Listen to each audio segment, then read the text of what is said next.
bombs so heavy.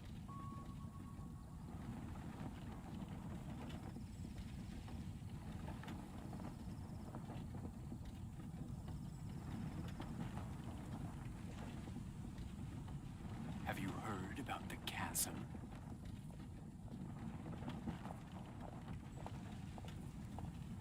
The chasm? Did something dreadful happen again? Star Snatch Cliff is known for Veggie soup.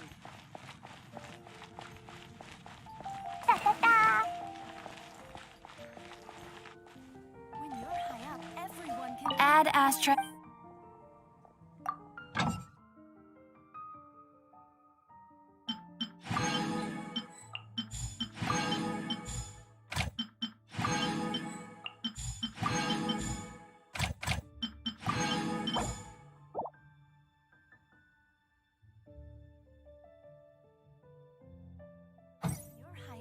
Everyone can hear your voice.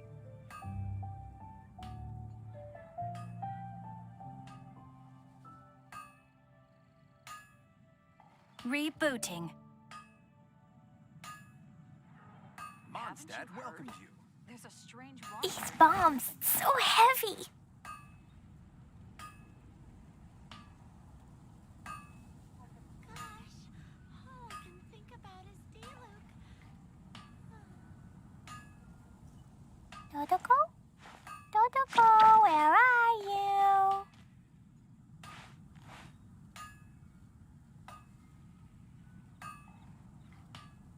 Come take a look. There will definitely be something that catches your eye.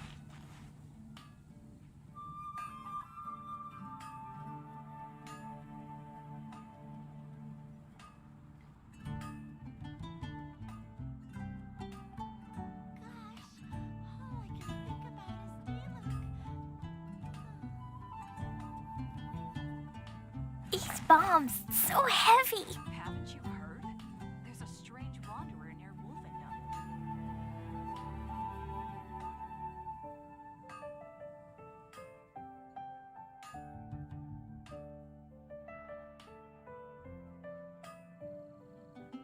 Dodoko? Dodoko, where are you?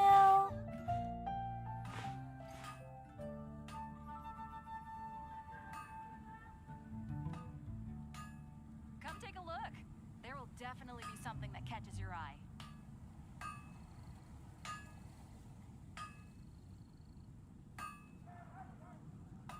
Error.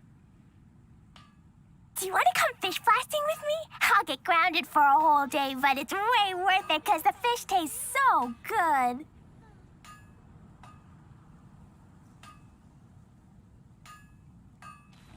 Come take a look. There will definitely be something that catches your eye.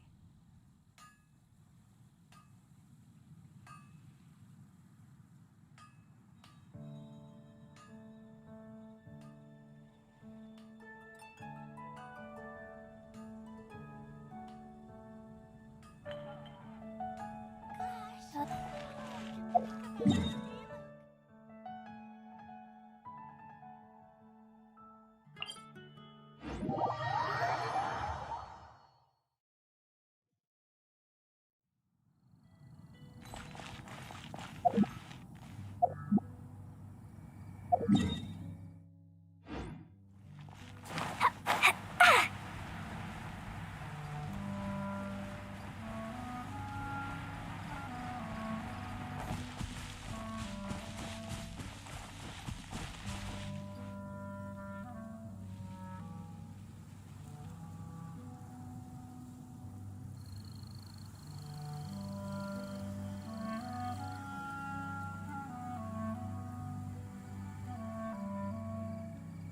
Explosion inside city wall, grounded be thy woe.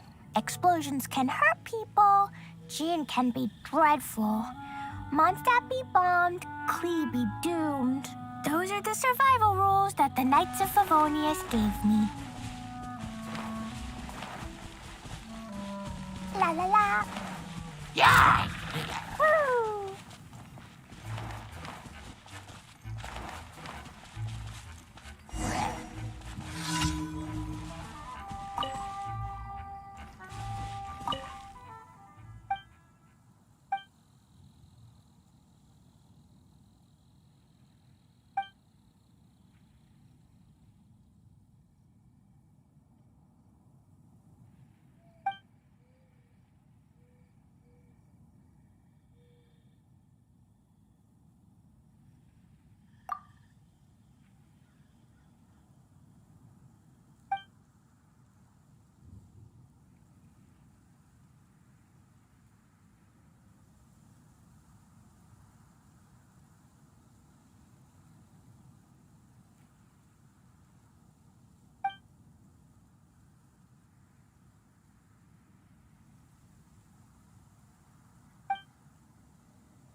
was a brave girl today. I found a really weird-looking lizard. Want me to show it to you?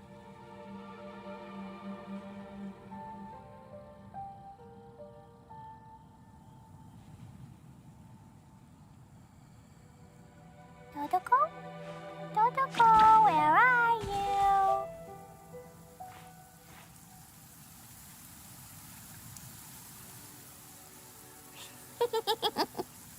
Lucky all my new bombs are waterproof.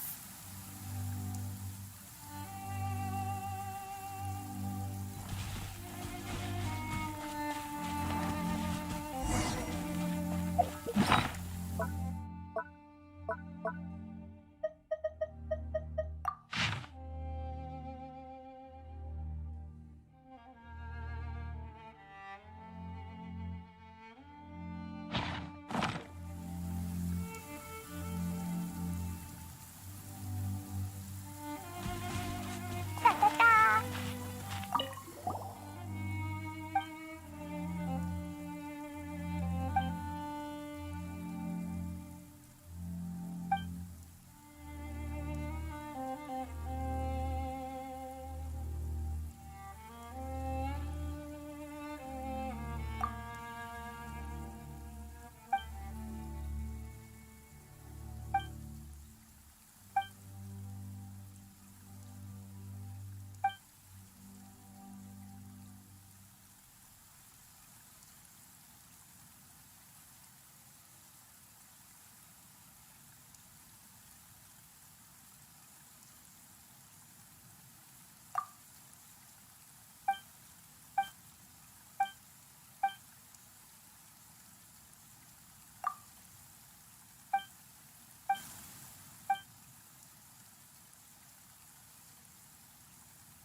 La la la.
These bombs, so heavy.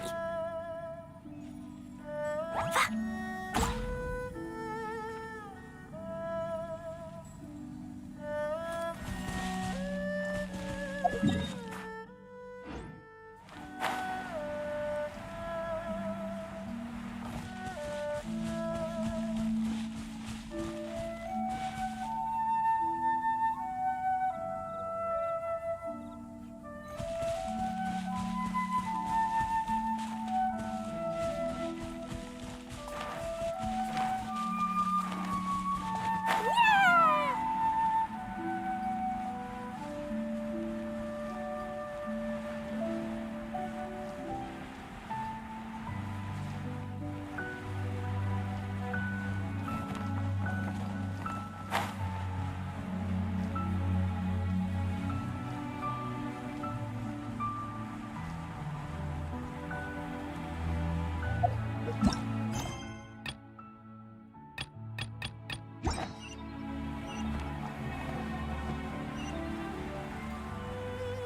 wind knows me.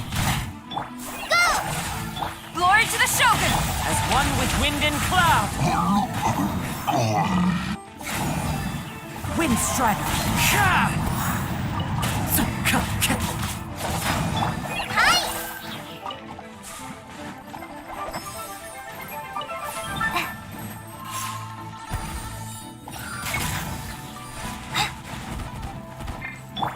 Time to go. Flash!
La la la.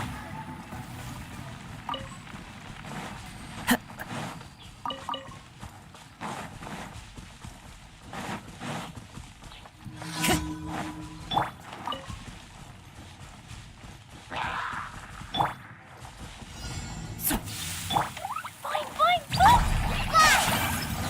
Fly!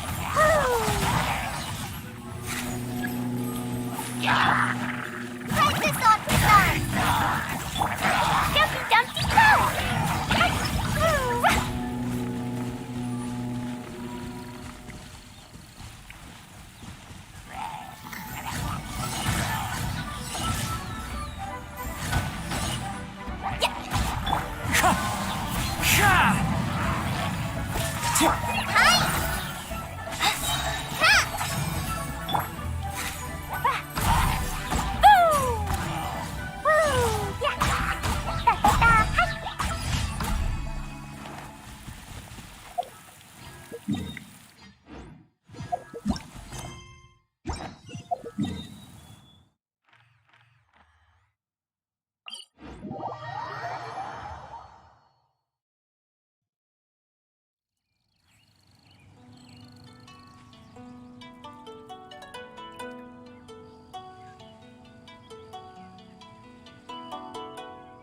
Do you want to come fish blasting with me? I'll get grounded for a whole day, but it's way worth it because the fish tastes so good.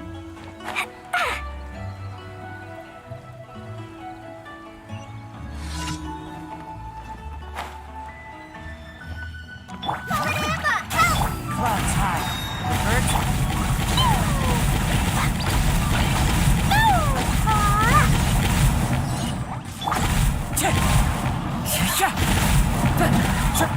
Jumpy Dumpty Go!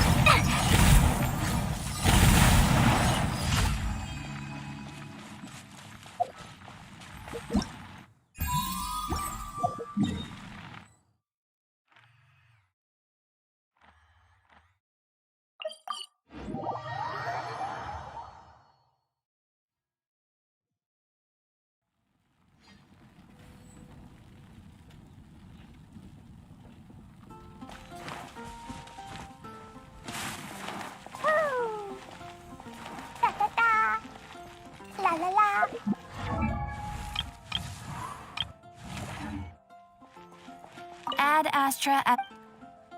Thank you for When you're high up, everyone can hear your voice.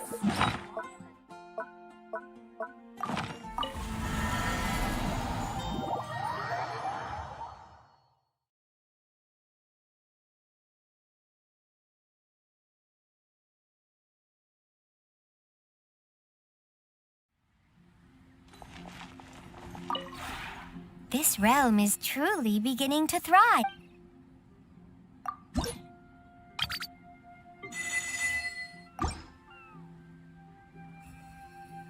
If you ever...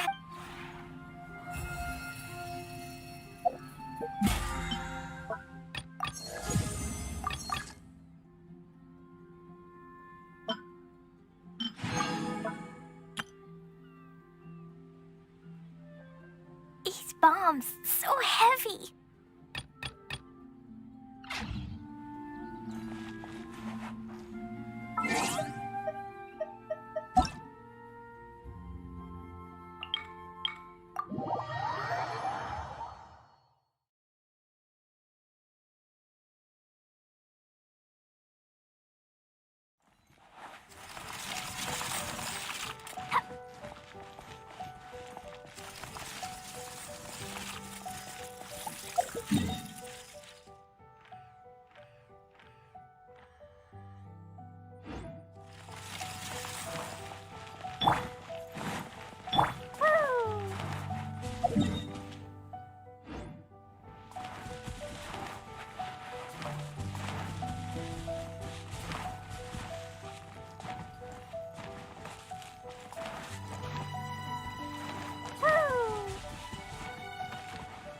La la la.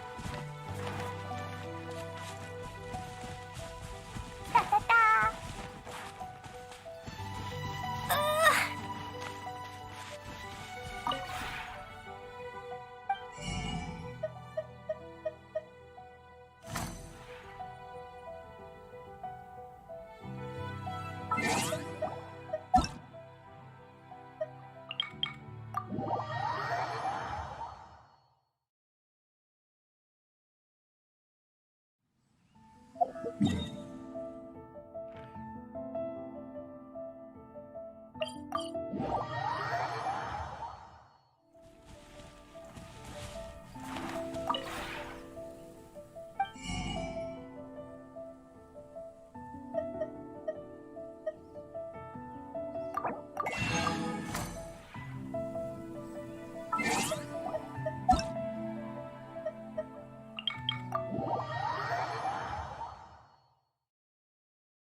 Dodoko?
One with nature.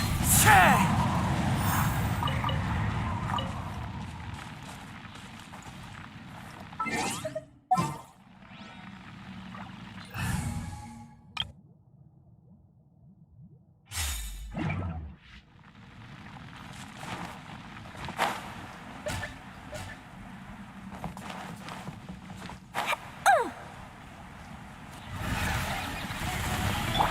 Think you can bully me? No touching. Jumpy Dumpty go!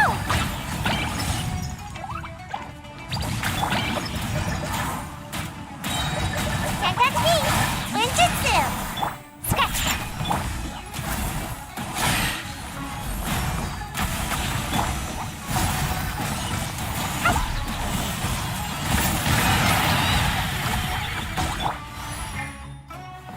Let's go, let's go! Shake it and stir! Diana Special! I'm out of here! Blazing away! Yeah! Yeah!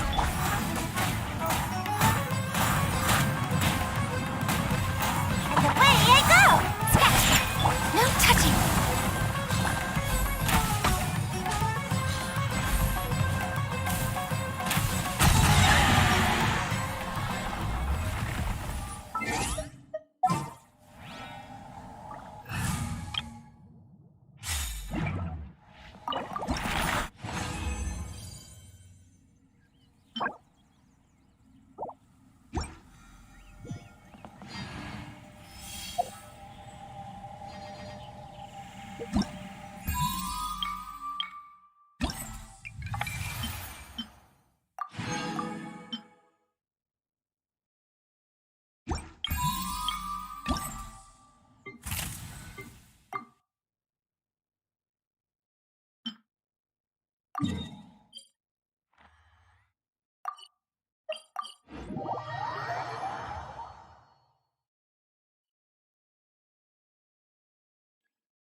Explosion inside city wall.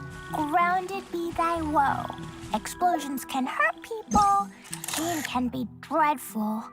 Mondstadt be bombed. Klee be doomed. Those are the survival rules that the Knights of Favonius gave me.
Boing,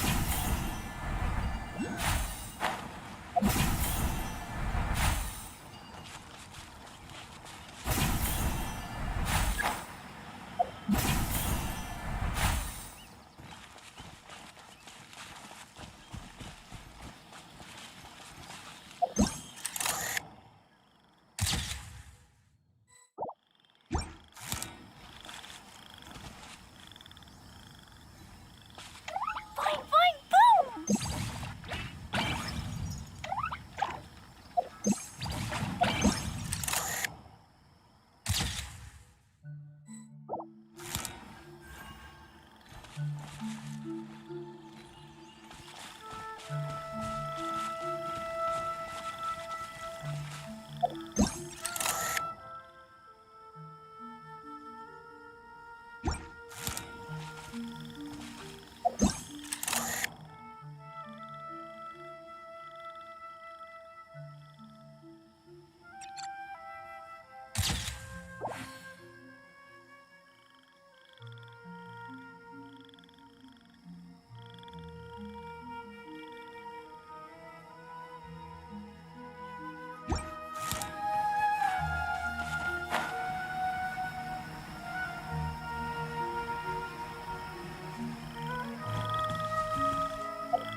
Do you want to come fish blasting with me? I'll get grounded for a whole day, but it's way worth it because the fish taste so good.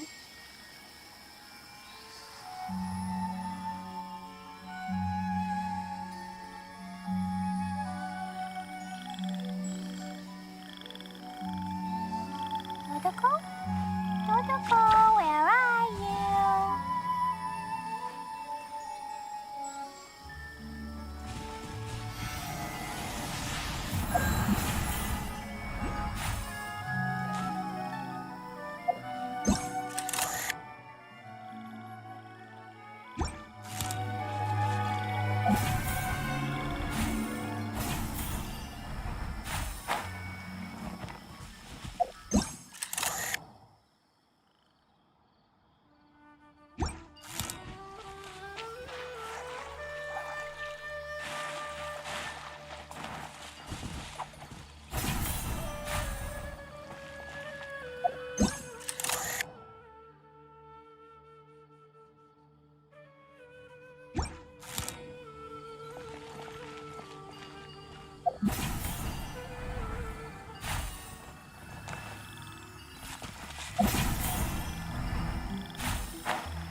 jumpy, go!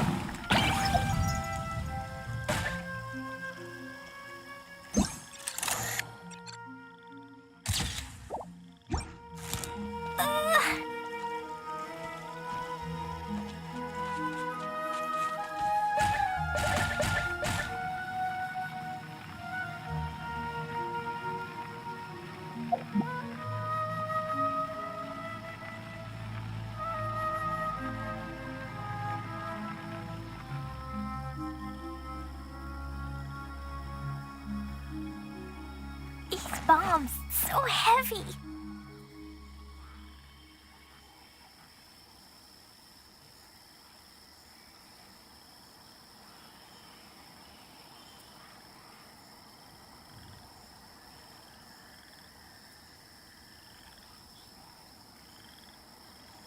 Dodoko? Dodoko, where are you?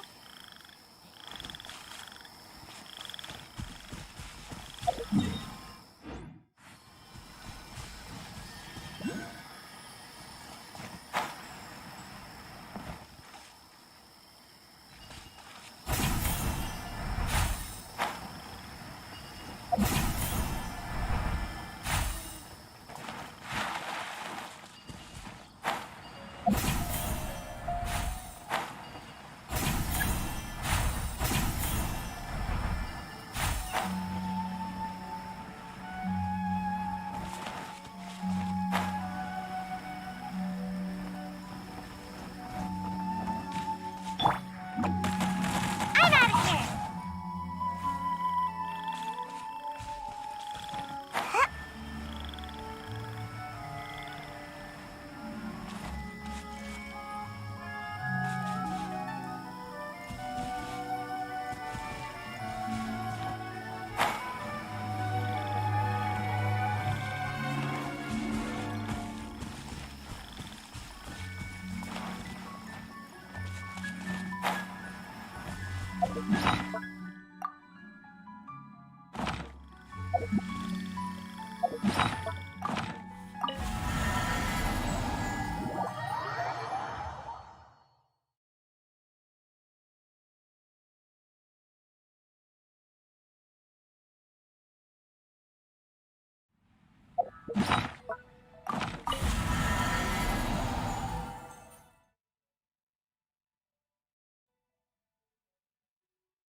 Access denied.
bombs so heavy.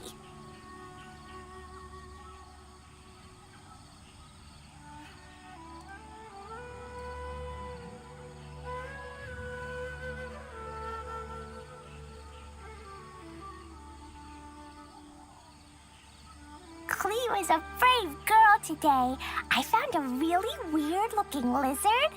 Want me to show it to you?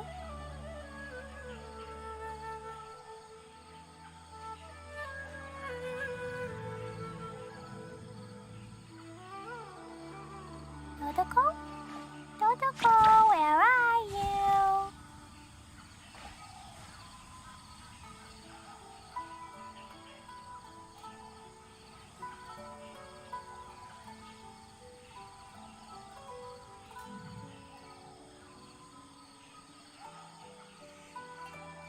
These bombs so heavy.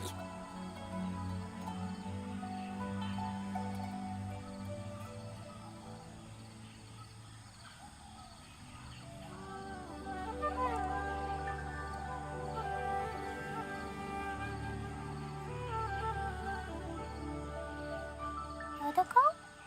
Dodoko, where are you?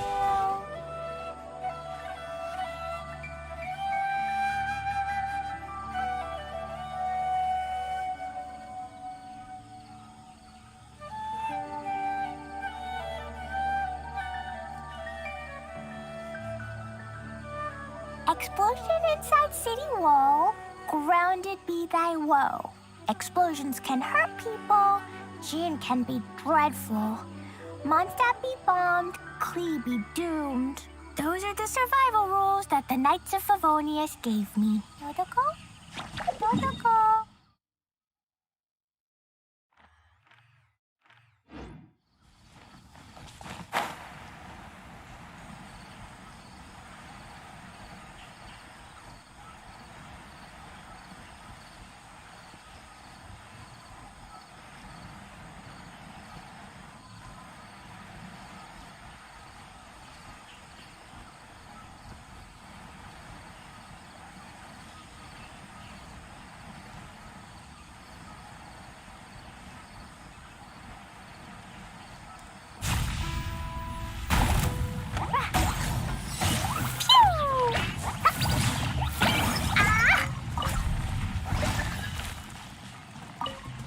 Jumpy, jumpy, go! Into the wind.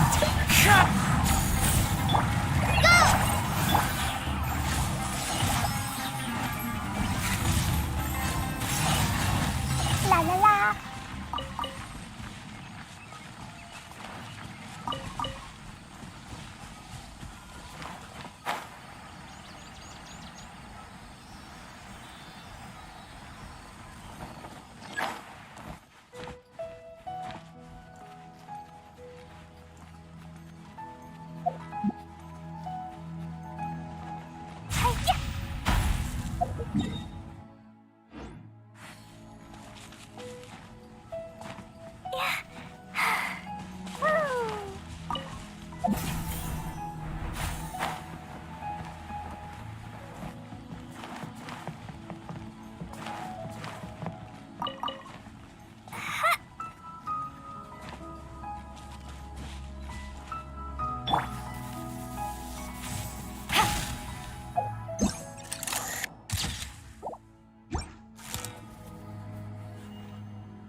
Collei was a brave girl today. I found a really weird-looking lizard. Want me to show it to you?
Dodoko? Dodoko, where are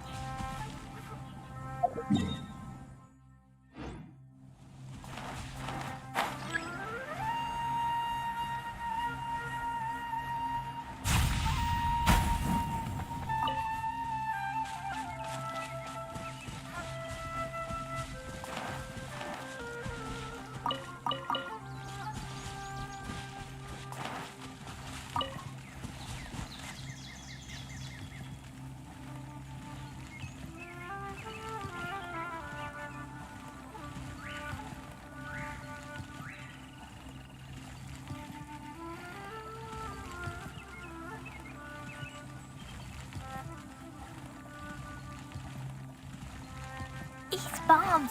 So heavy.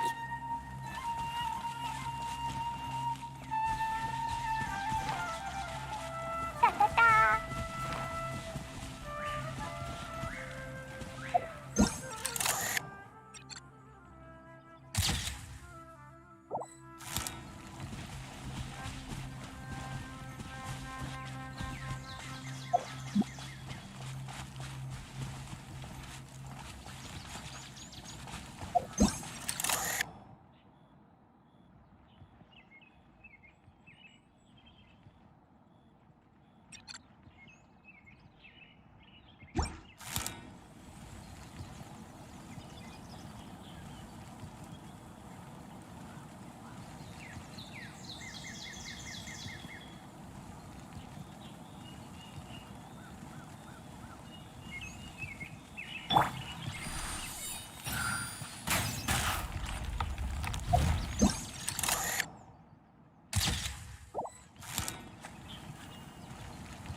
on the no touching. Huh. Come on now.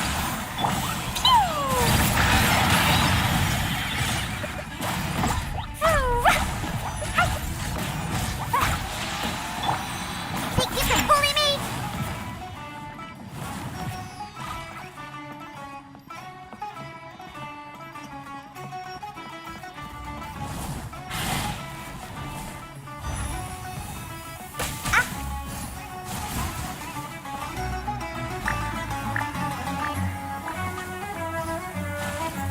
I'm here.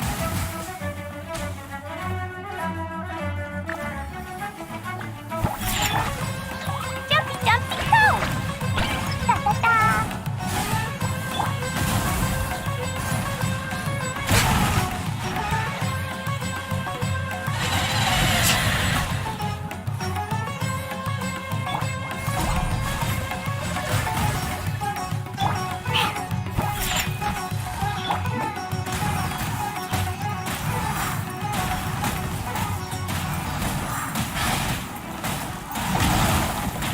And away I go! Make my sketch. Huh. Access denied.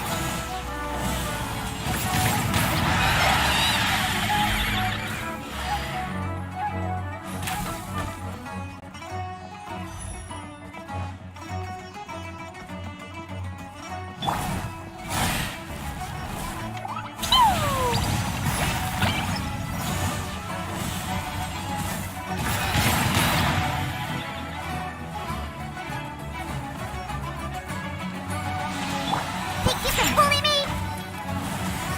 Let's go, let's go. Look at you, food.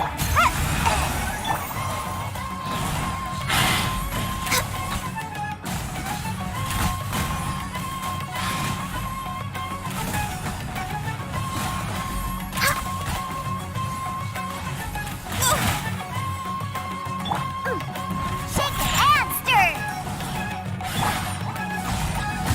Boom!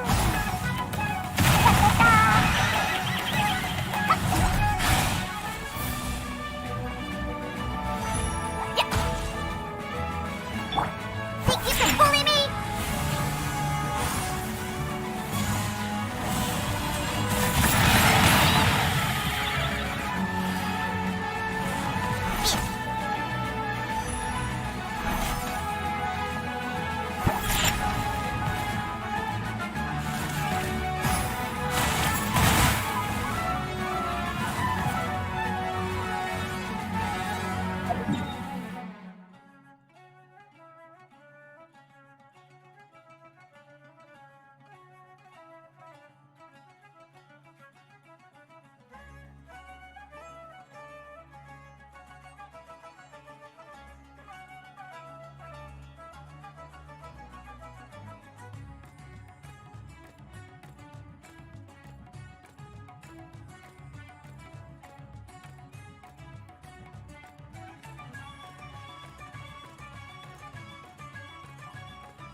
I'm a rock.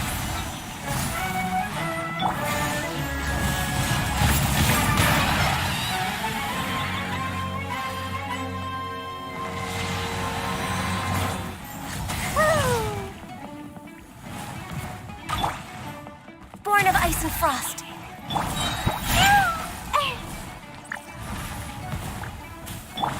Jumpy, jumpy, go!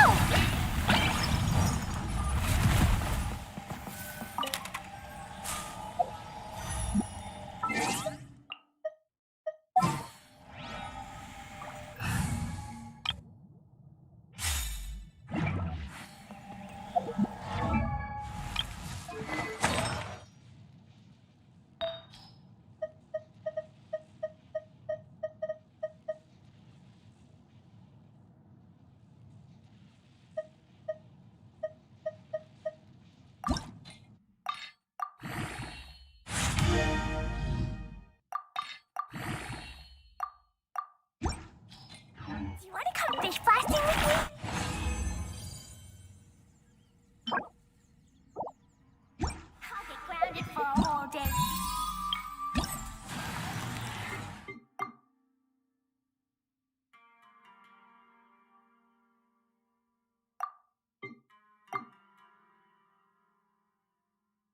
But it's way...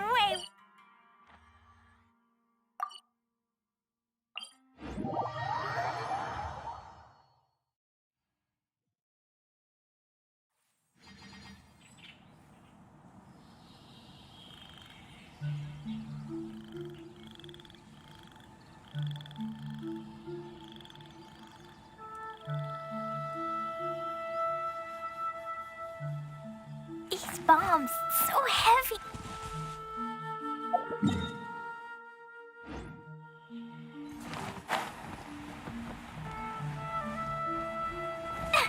La la la.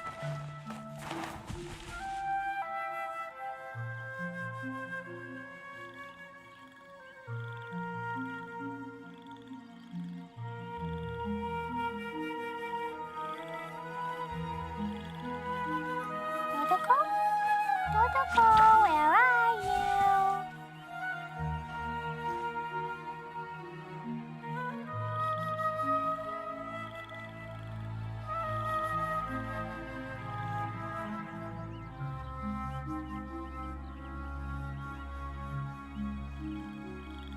These bombs, so heavy.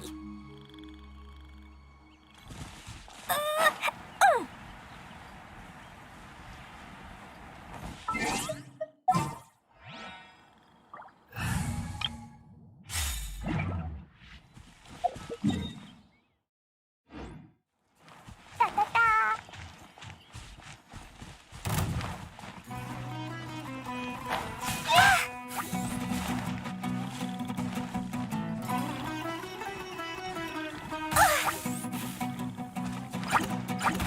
No fair.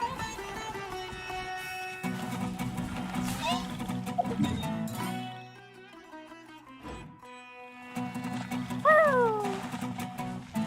La la la.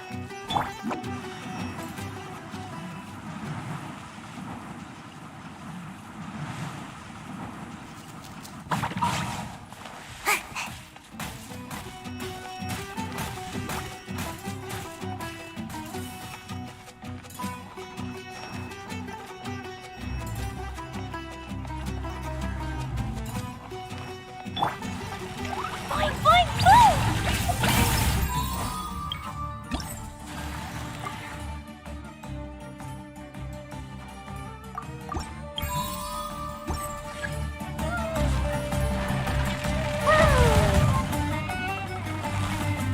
Jumpy Dumpty go!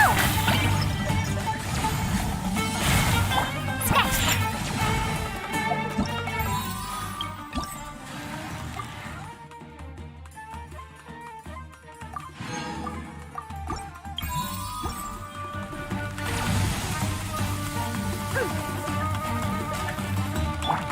Boing, boing, go! No touching! Thank you for pulling me! Ha, I'm here! La la la!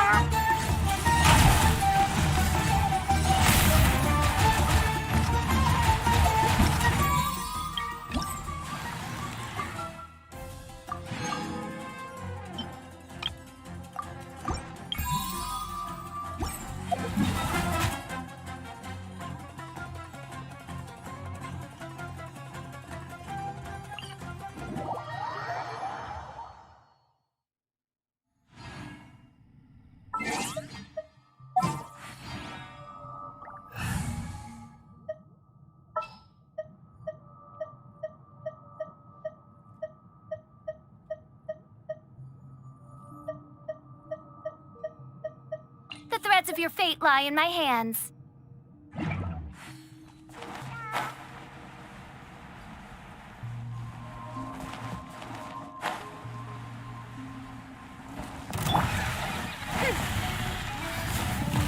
By royal decree.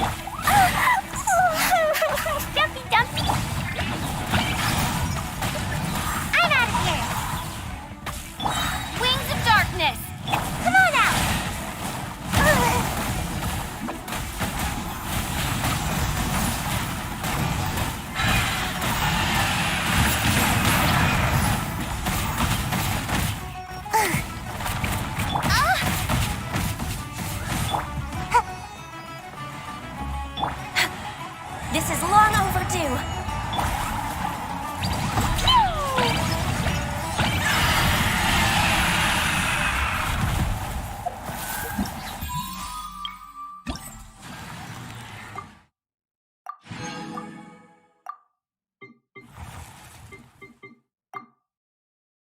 Woo!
La la la.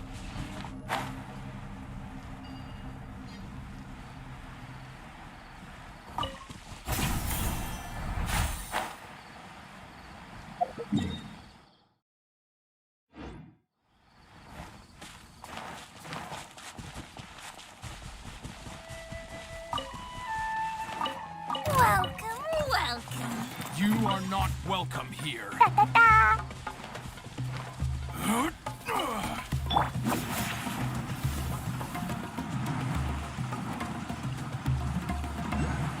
And away I go.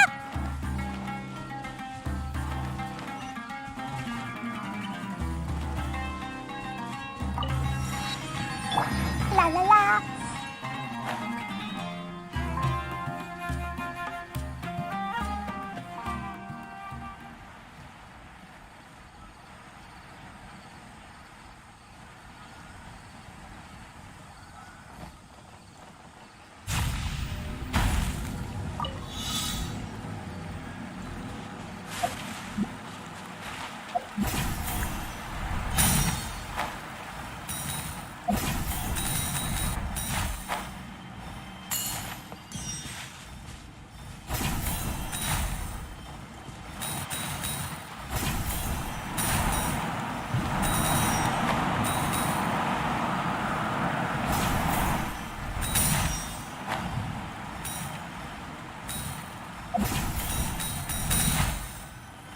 Da da da.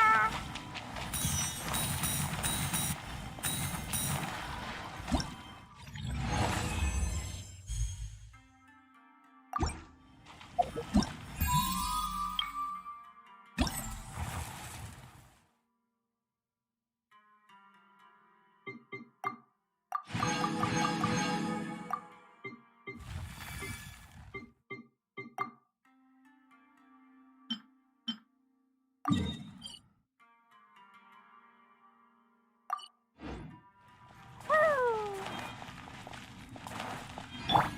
Access denied.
La la la.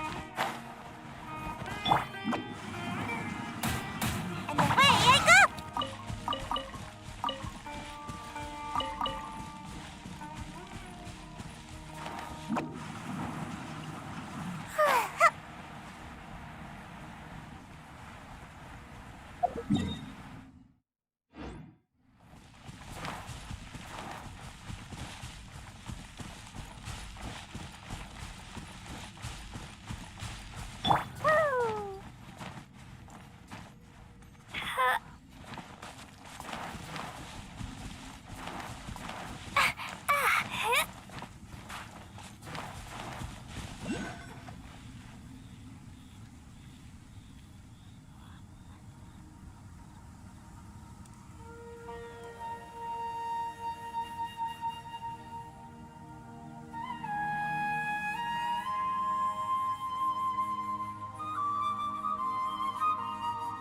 Da da da! Woo!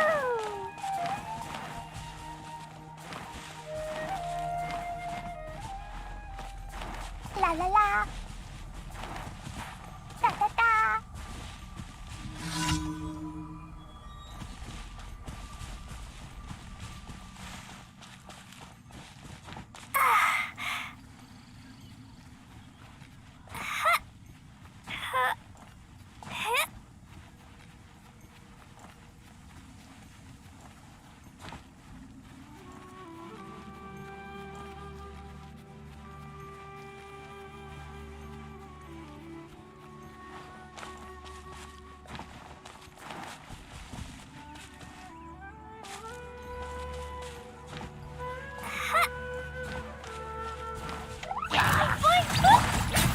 Next on the Oz Reveal Bison.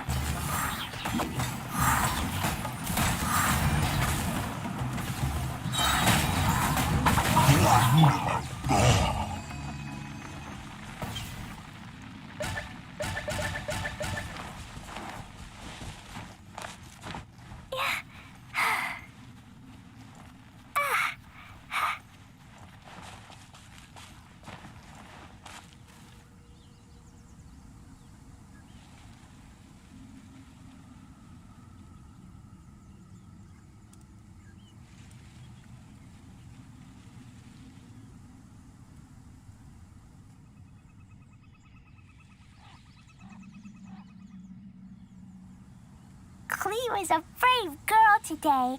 I found a really weird-looking lizard. Want me to show it to you?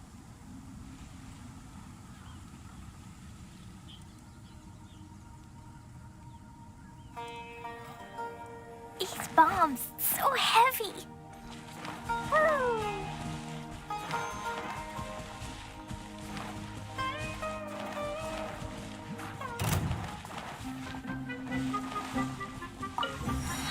Da da da!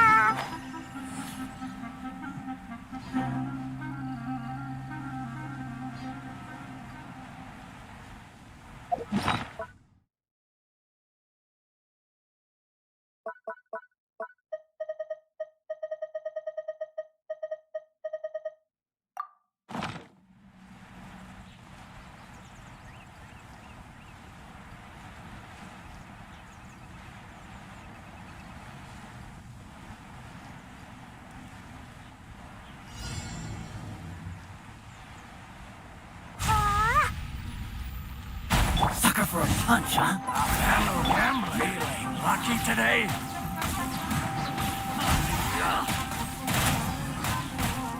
Can't catch me! Midnight Phantasmagoric. Pew! Boing, boing, boing! Lucky today? For Rex Lepus. new punch. Ninjutsu!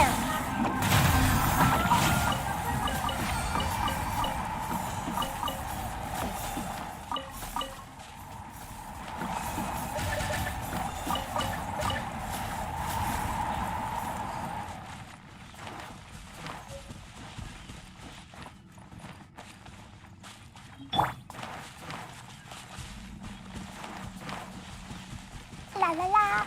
Yeah!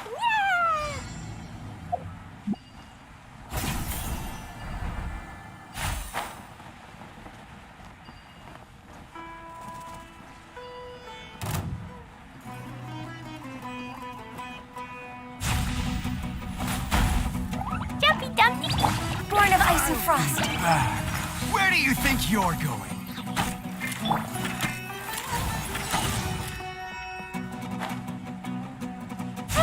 I'll be back.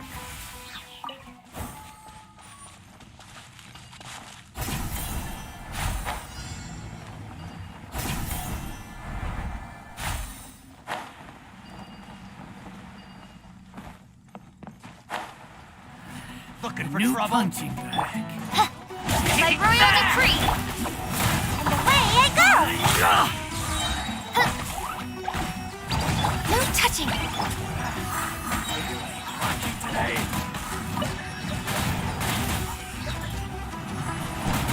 Can't catch me. As you wish, Ming Fräulein. Today. All hail.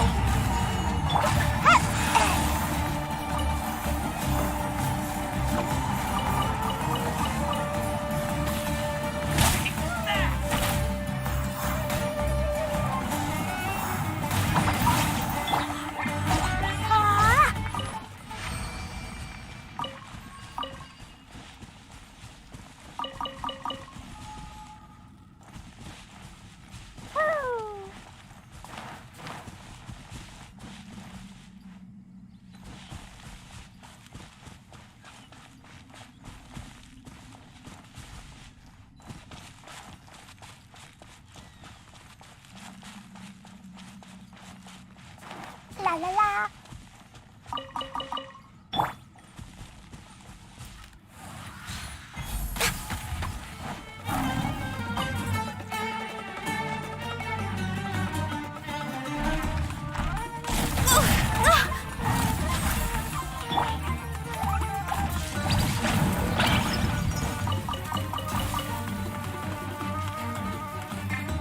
Boing, boing, boom!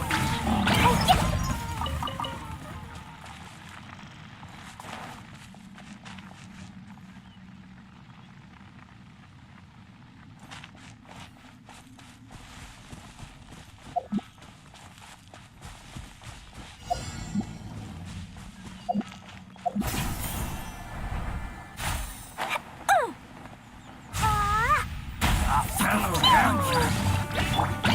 Oh, it's revealed by...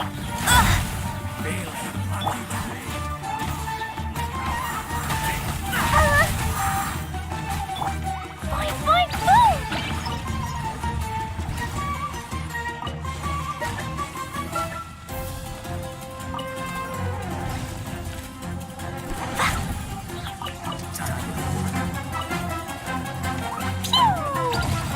By royal decree, Let's end this now. born of ice and frost, this is long overdue.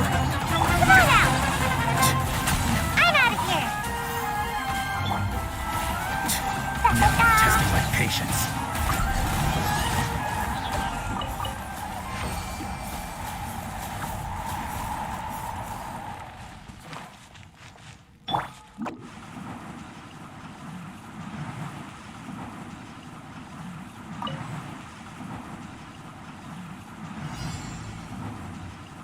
Can't catch me! Jumpy Dumpy! New punch. Midnight Phantasmagoria. La la la! Pew!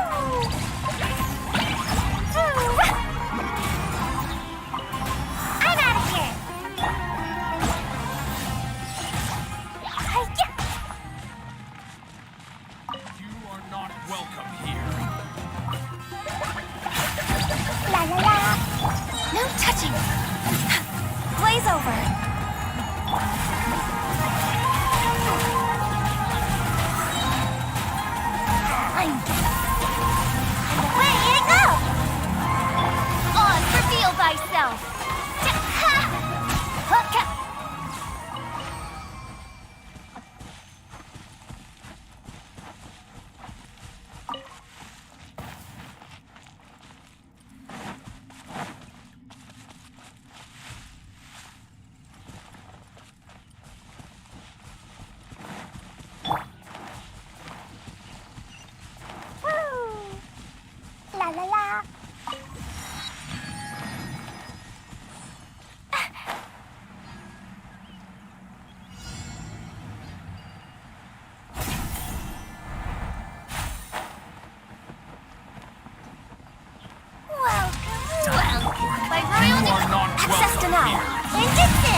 Dodoko?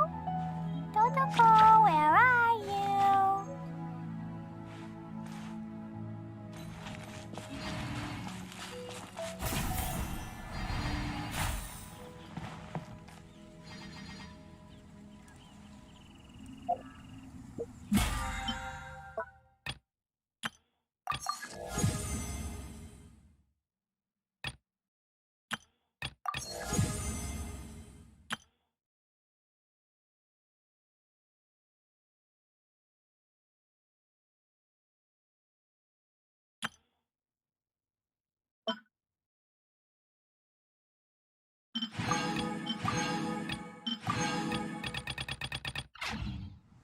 Explosion inside city wall.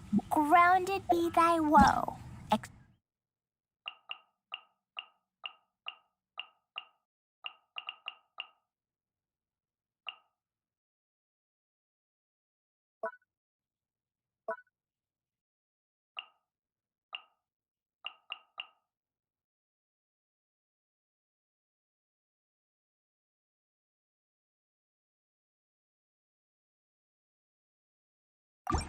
Explosions can hurt people. Gin can be dreadful. Monsters be bombed.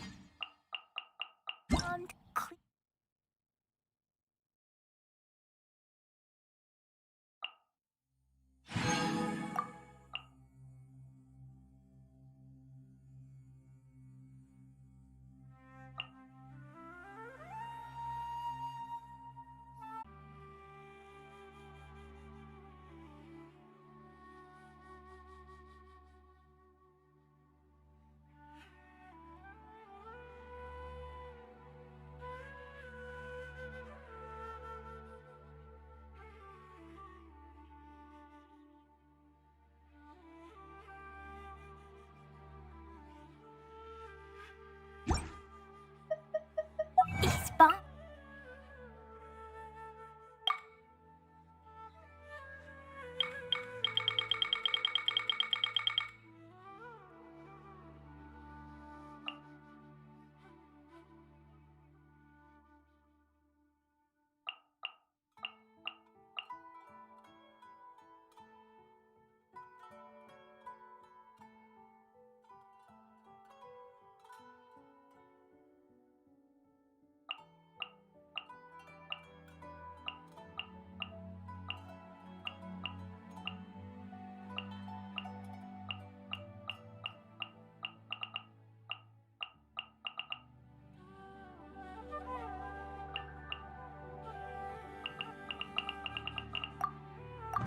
So heavy.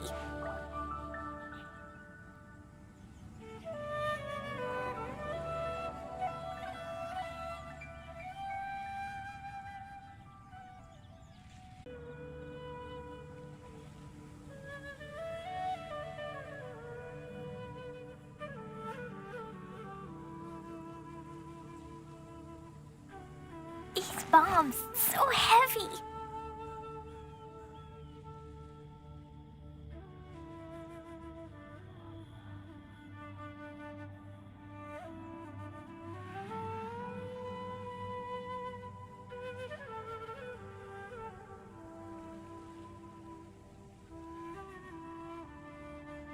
Do you want to come fish blasting with me? I'll get grounded for a whole day, but it's way worth it because the fish taste so good.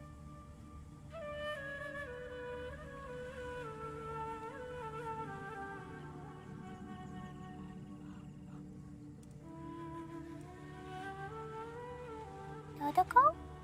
Dodoko, where are you?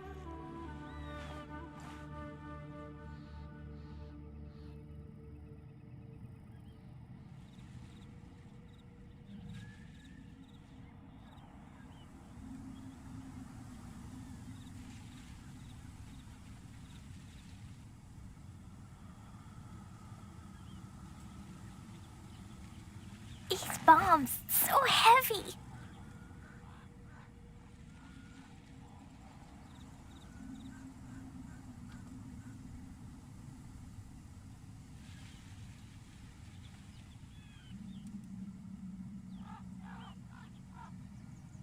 Dodoko? Dodoko, where are you?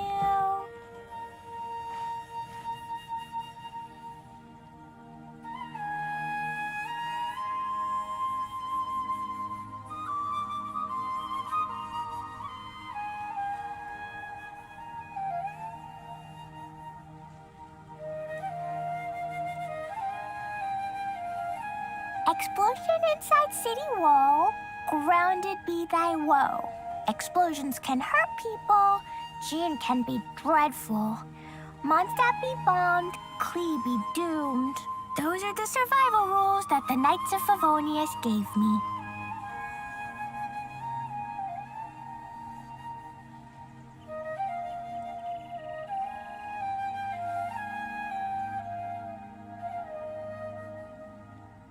Collei was a brave girl today.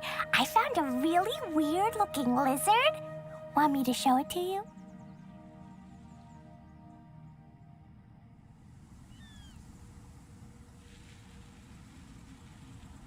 These bombs so heavy.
Do you want to come fish blasting with?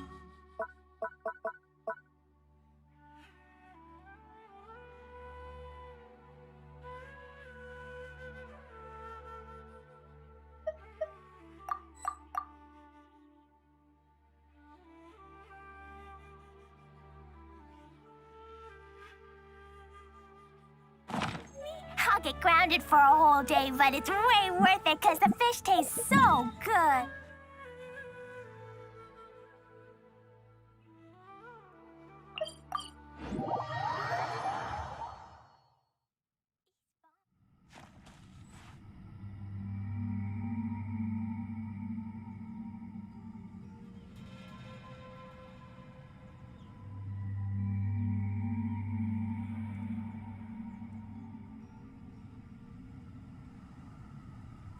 Dodoko? Dodoko, where are you?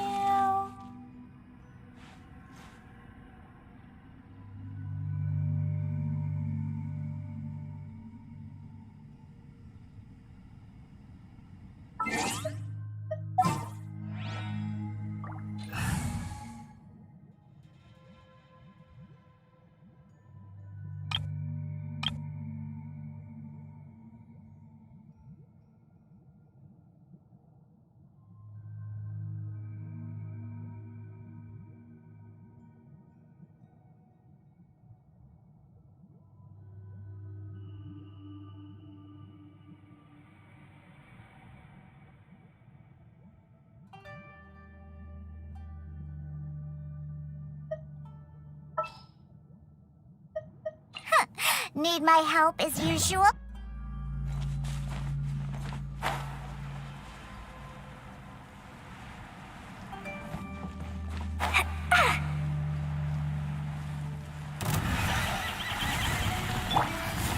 Shaken and stirred. Can't handle your drink.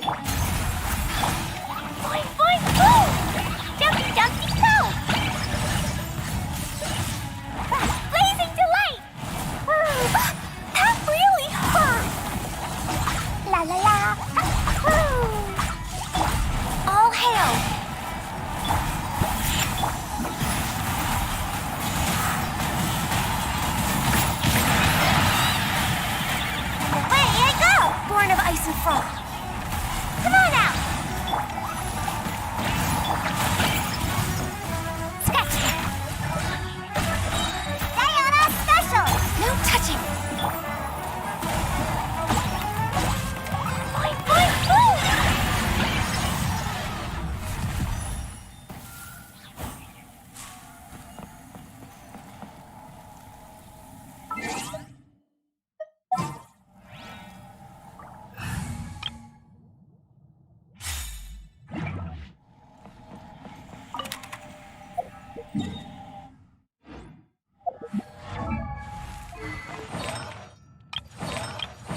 right?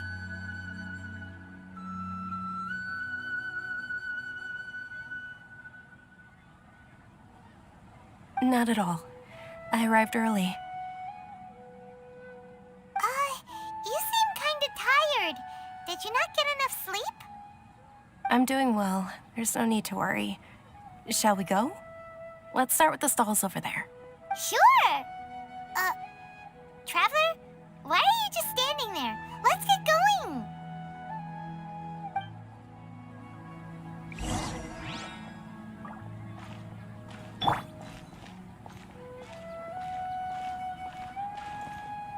Ooh, they're selling food over that way. Let's go take a look.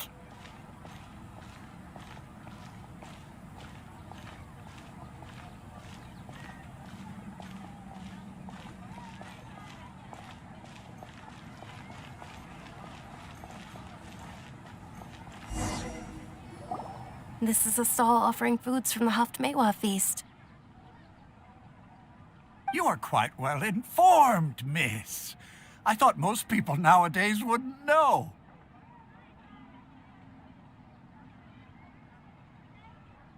They're all plants. Oh, Paimon's a little disappointed.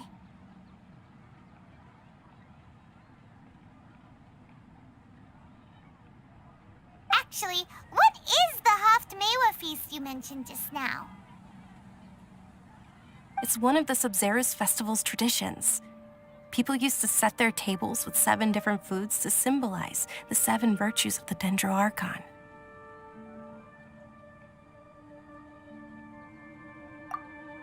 Remnants appear to be in the form of the moon. Really? Paimon thought it looked like some kind of food.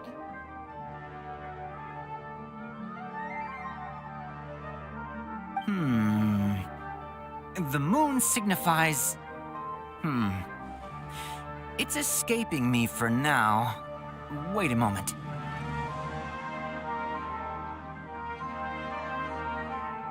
Is he really looking it up in a book?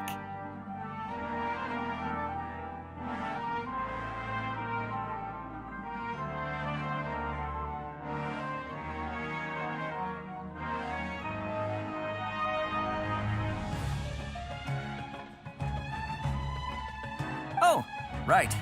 It means illusions and lies.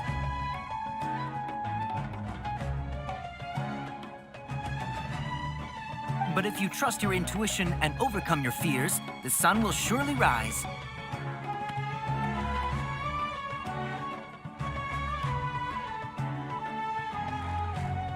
Understood. I'll keep that in mind.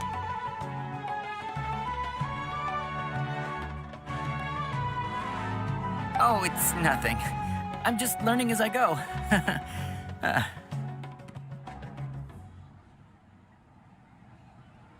that was still pretty interesting. Okay, on to the next stall.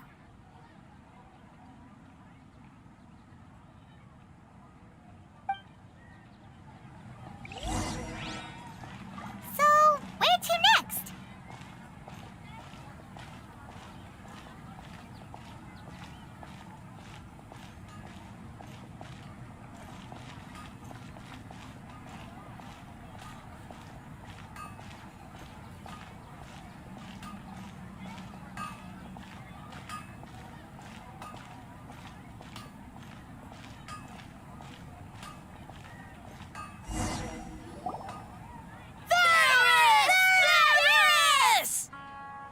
All right, soldiers. Now that you have your Yalda candies, don't forget your loyalty to Lesser Lord Kusanali. Dismissed. Yes, Knight Ferris! What's going on? Is this a play?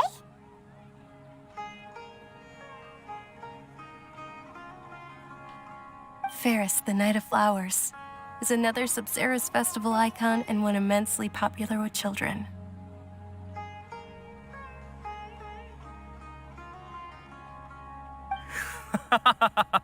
It's all thanks to Miss Dunyarzad's sponsorship that the children can meet the Night of Flowers. Oh, do you want some Yalda candies? I happen to have some boxes readied here. Take a look and pick whichever one you want. What's to pick? Don't these boxes all look the same?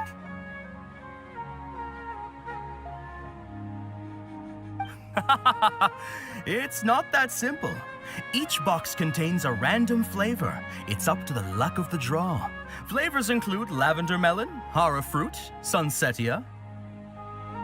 Ooh, how interesting. And there's also lizard tail and oni kabuto.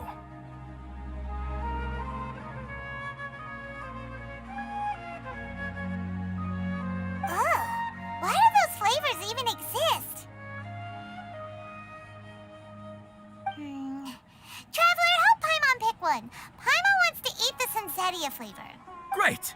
These boxes of candy are numbered 1 to 5 from left to right. Which one do you want?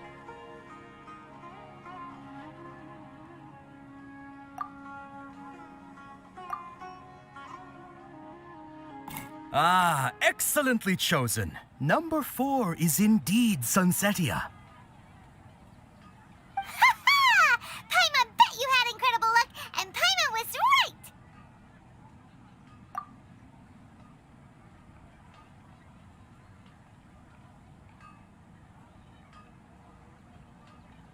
Huh? How's that possible? It's obviously random. Maybe we didn't sleep very well last night. Or maybe we slept too much.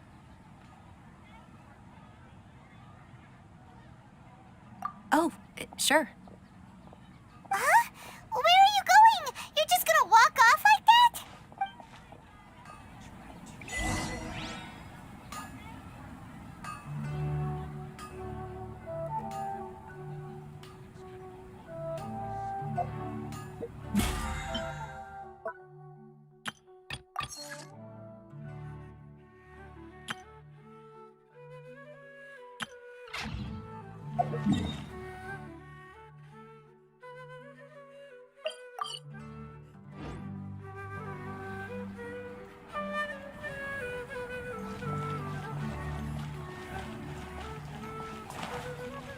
La la la.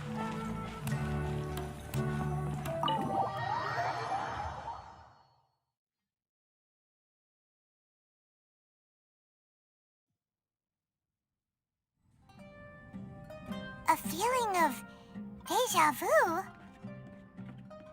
Oh, Paimon knows what that is. It's when you feel like you've already experienced whatever is going on.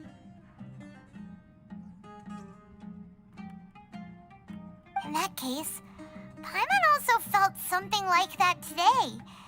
But that's just our brains playing tricks on us, isn't it?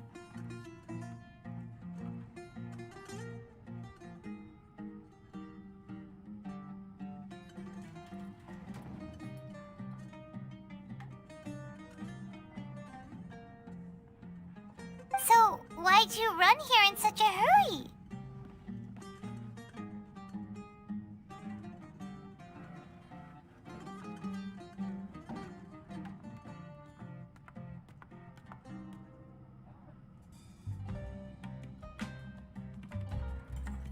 So that's it! You're intentionally doing things you usually wouldn't and seeing if you still get that same feeling of deja vu.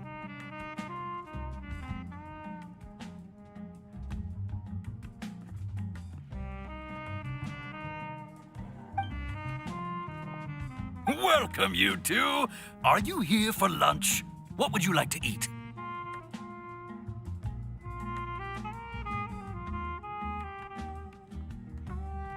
Got it. You don't look like you're from these parts, but I gotta say, you've got good taste. I'll give this order to the kitchen.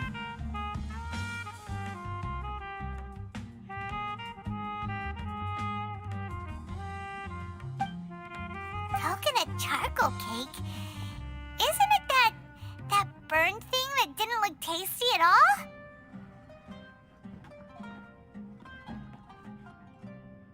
Oh, Paimon understands what you're trying to do now. You'd never normally order something like this.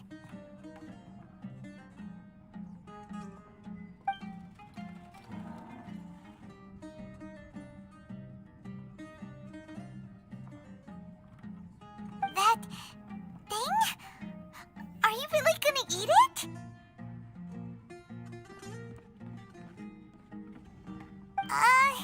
Isn't this going a bit too far?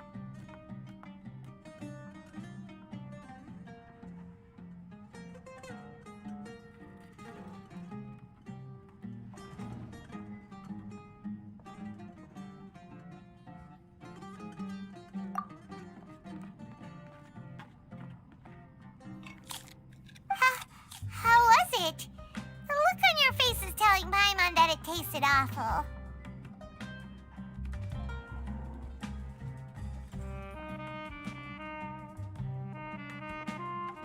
Then, you mean... That's impossible! We were just talking about how gross it looked!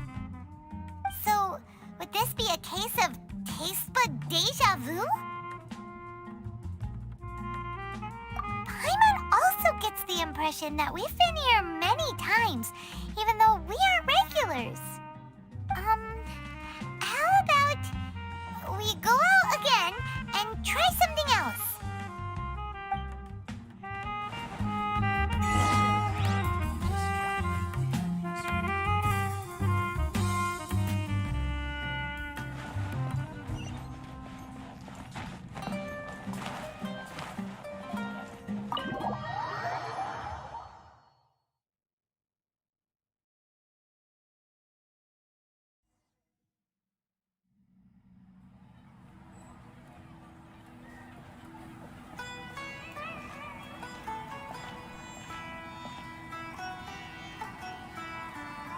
Hey, Dunyarzad is sitting by yourself on that bench over there.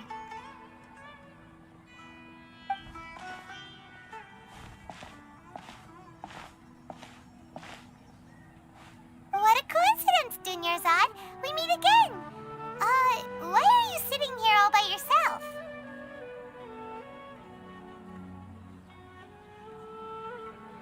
Oh, I ran into some kidnappers just now, but thankfully Dia came to my rescue. I started to feel unwell after that, so I sat down here.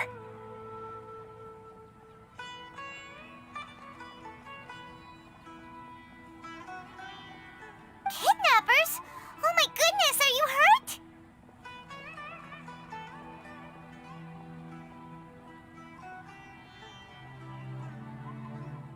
I'm okay. Dia's arm got scratched, but it isn't serious.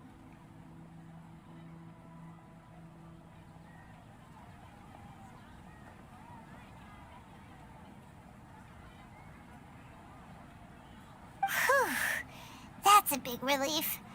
But, Dunyarzad, you seem a little down today. It's the Sub-Zero's festival, and you've been looking forward to it so much. Not at all. I've always been like this. Excessive physical exertion or strong emotions tend to aggravate my illness. Besides, no matter how amazing today may be, it is but a single day. After however many more days, my time will come to an end. Paimon doesn't quite follow you, and Paimon feels like something's really got you down right now. It really is fine. I don't mind. Huh? Did something happen? Dunyarzad, have you ever felt deja vu? You know, like when you've already experienced something that's happening right now? Deja vu? No. But my days have been the same for years now. Even if I were feeling deja vu, I suppose I would already be used to it.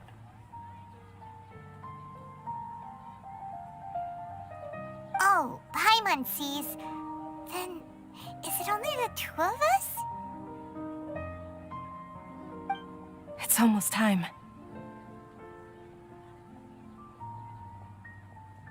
Huh? Time for what? Nilou's Dance of Sub-Zeros is about to begin. Let's go.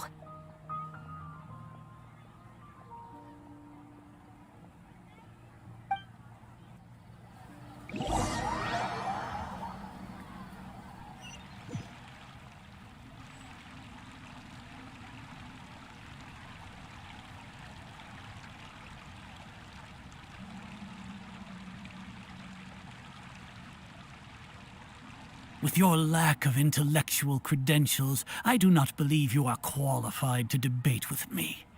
What you should be doing is finding workers to tear down this ridiculous eyesore.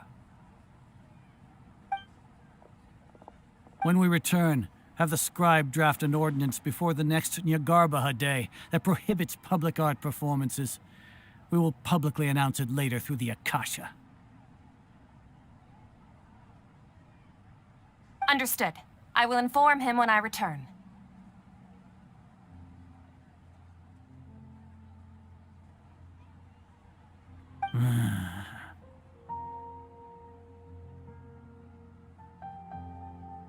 The Sub-Zeru's festival. Go celebrate the birth of that god to your heart's content.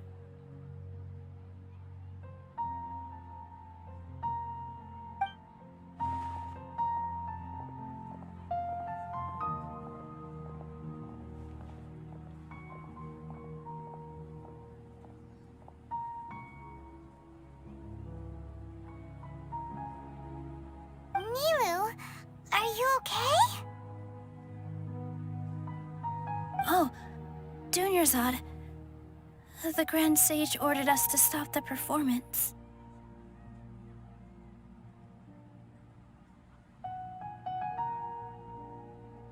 It's okay. There's nothing we can do about it. But you've been really looking forward to this. I don't want you to have any regrets.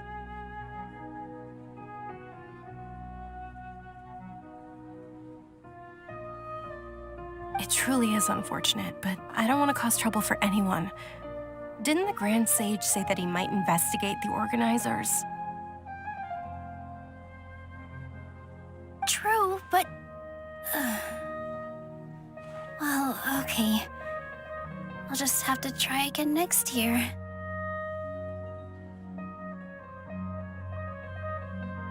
The next festival. I probably won't be around by then. Wait, what did you just say? No, nothing. I'll be heading back to rest. Thank you for your help, everyone. Paimon can't believe what those heartless geezers did!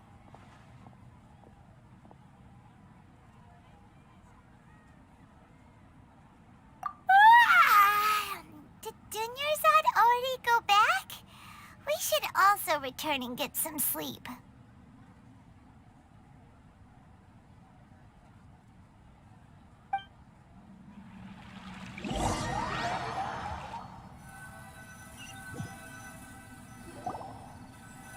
So, in the end, you still couldn't figure out what that deja vu feeling was all about?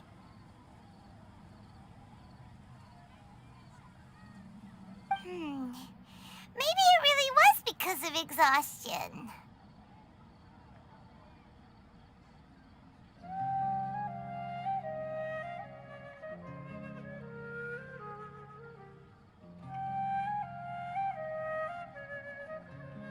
Same here.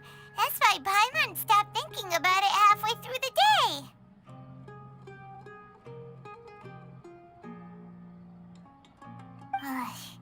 Then, how about we settle in and get a good night's sleep?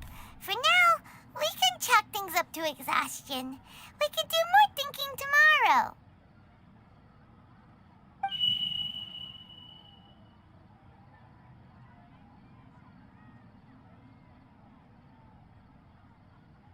Observing a modest drop in the output of Jnana energy, but values still remain within normal parameters.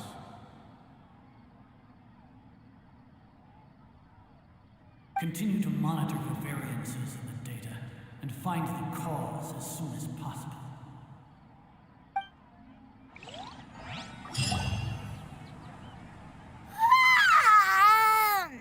Why does Paimon feel so tired after so much sleep?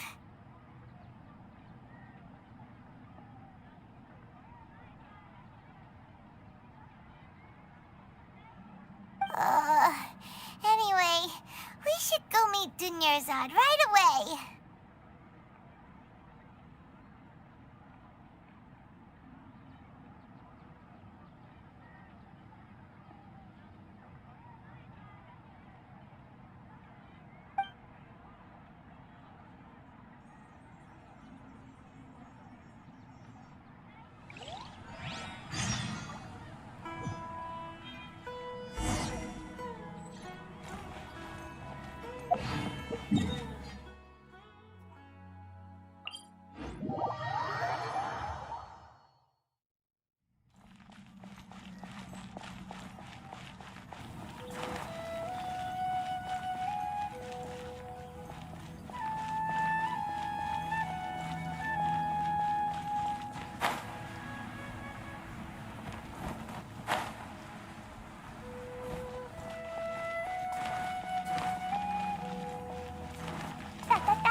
Not at all.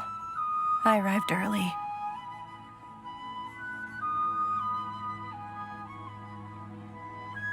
Huh? Paimon thinks you sound kinda tired. Did you not get enough sleep?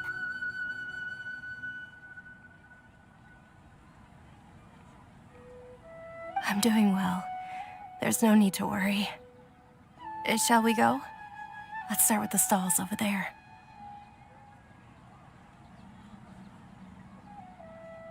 Great idea! Let's get going! Traveler? Hey,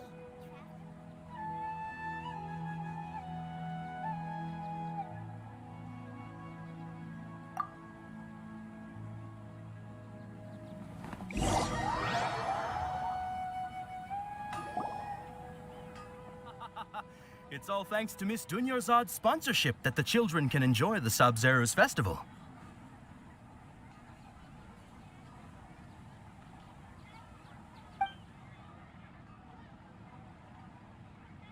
Oh, are you interested in Yalda candies? I have... not much of a It's not that simple. Each box contains a... Vic? And there's also lizard tech... Huh? What were... No problem. These boxes of candy are numbered 1 to 5 from left to right. Which one do you want?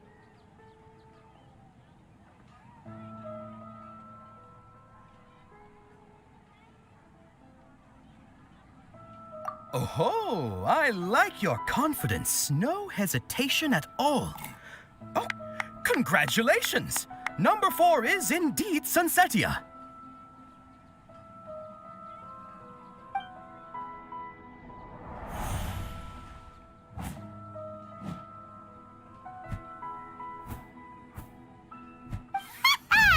Paimon knew she always had incredible luck!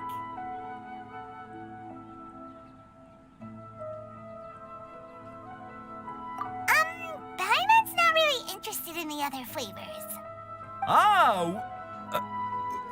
Wait. How did you know? Don't tell me that you already knew which flavor. What? She was right about all of them? That couldn't have been luck. How is this possible? I packed all those boxes this morning and they've been sealed ever since. You couldn't have known beforehand. Mind reading? X-ray vision? Or some kind of magic trick? This is way too freaky.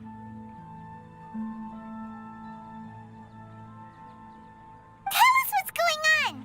Since when did you get superpowers? Traveler?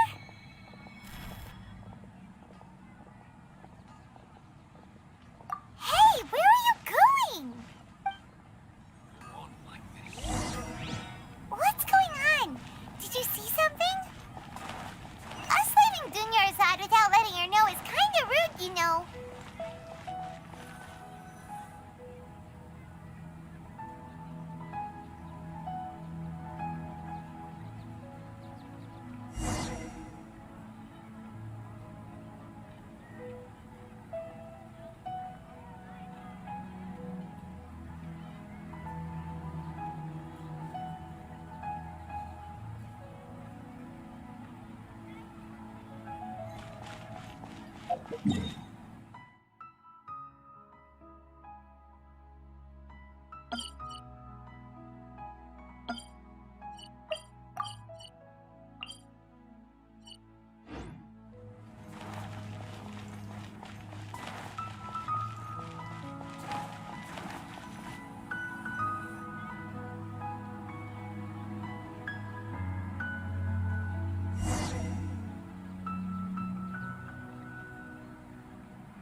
What are you looking for?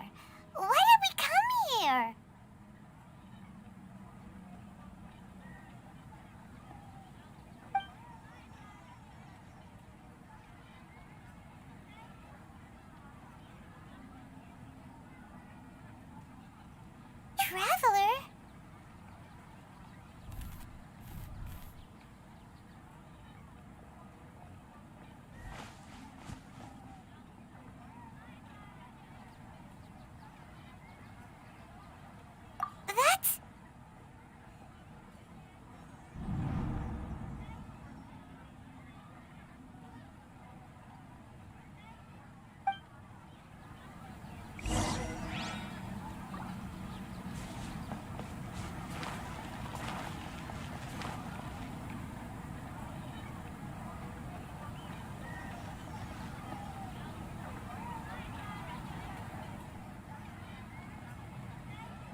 know that this isn't your first Sub-Zero's festival, don't you?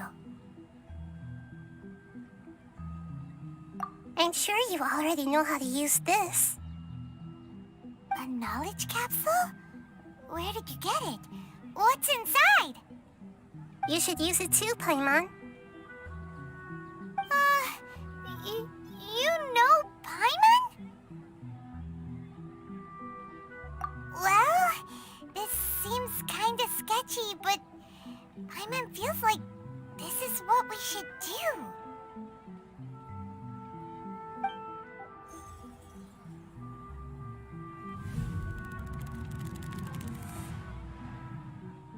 What the?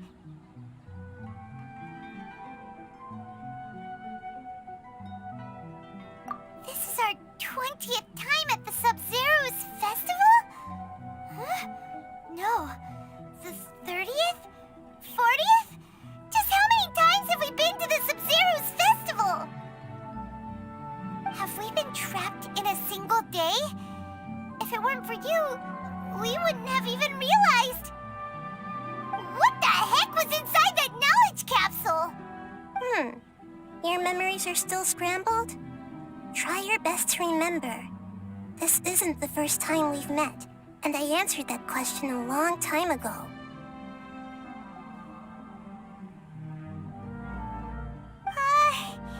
Let Paimon think. Oh, it's coming back. Meeting you was the real catalyst for restoring our memories, and the knowledge capsule was just your means of showing our minds the way. What about everyone else?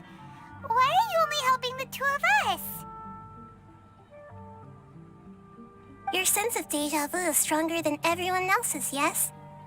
As for an explanation, you two received the blessing of Dendro, and you also have special, sensitive constitutions.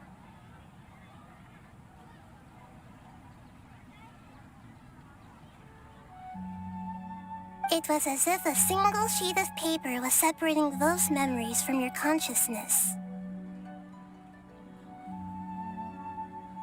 A familiar question. I think this is the 7th time you asked that.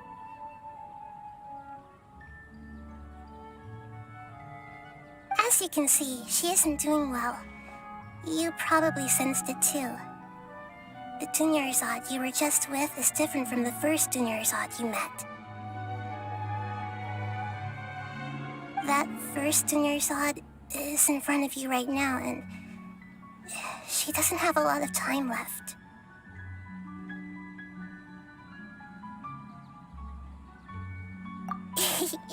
Looks like you're almost done sorting out your brain.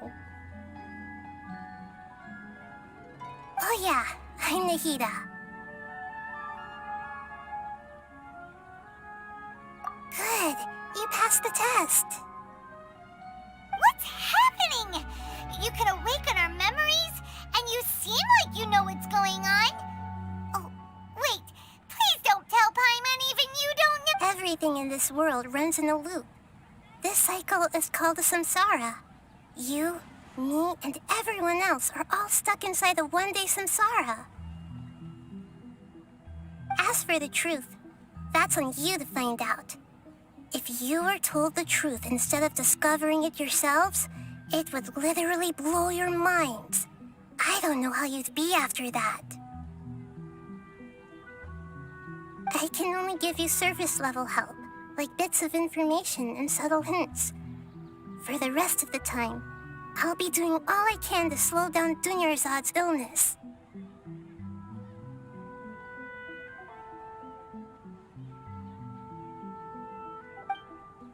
She looks like she isn't doing well at all. Her illness gets worse after each Sub-Zero's festival.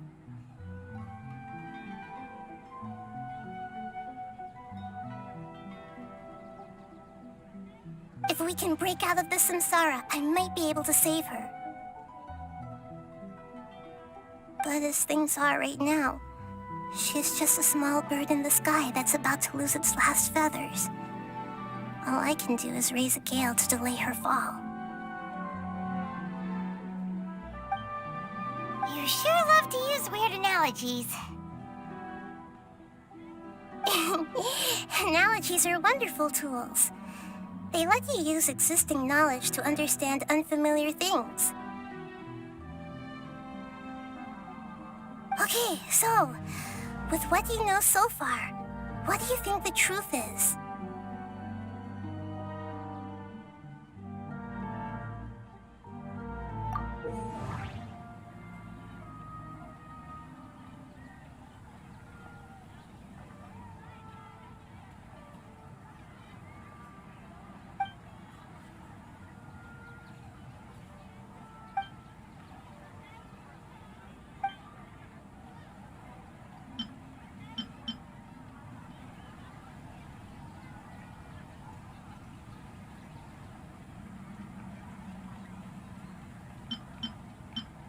We've already experienced the Sub-Zero's festival many times. And the day of...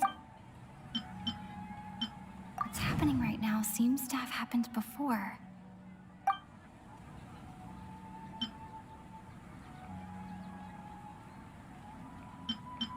My mind feels exhausted, even though I haven't done too much thinking. What? Grand Sage said, go celebrate the birth of that god to your heart's content. Did he mean something more? The moon, illusions, and lies.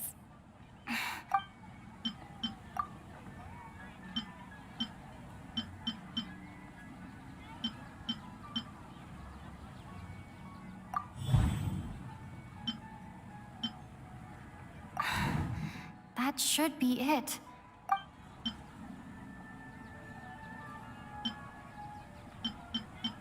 We've already experienced the subs...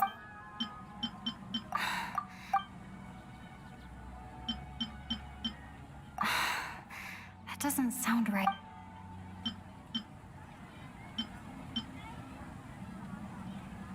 We've already experienced the sub...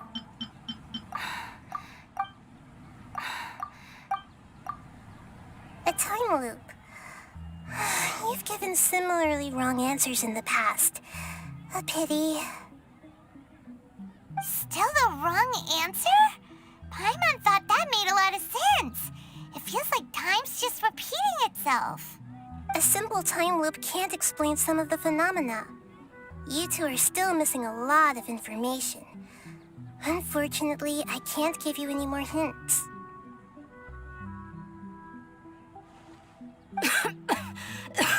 Dunyarzad. The Sub-Zero's festival is happening every day, but that doesn't mean we can waste an infinite amount of them. Hurry and find the truth before today's festival ends.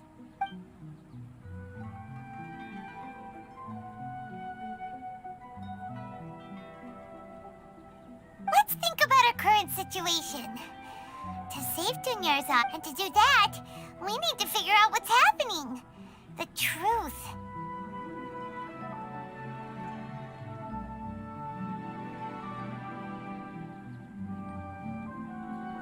Nahida rejected the idea of a time loop, so we must have missed something, right?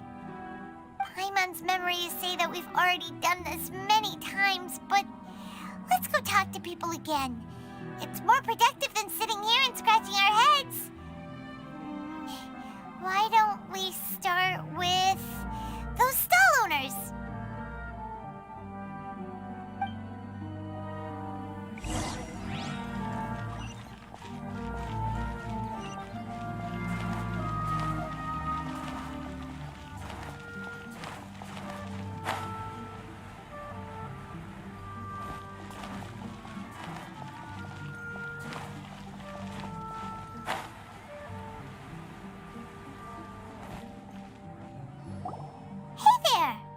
Hey, it's you guys again. Where's your cultured friend? She's feeling a little unwell. I see. Did you come back to buy something? I guarantee the freshness of my products. I harvested them from the forest just yesterday. Huh? What brought this about? I hurried back from the forest yesterday, and I'm selling produce here today. I haven't felt anything strange. To put it another way, if you really, really think about it, was yesterday truly yesterday? Did you actually come? What kind of philosophical nonsense is this? Are you two daydreaming? Didn't you know that no one dreams in Sumeru? Go somewhere else if you want to find someone to daydream with.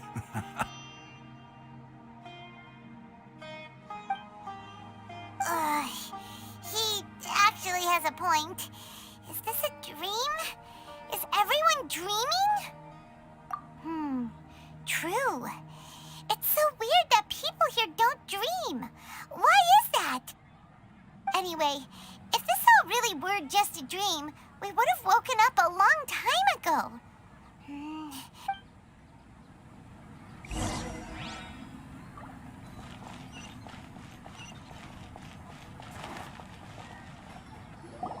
Oh, it's you two. Was my divination so accurate that you felt compelled to compliment me in person? Ooh, I knew it! I told you, the god's divination is highly accurate. You just hadn't fully understood its significance yet. You're really excited about this, huh? That's exactly why we came back. Help us better understand it.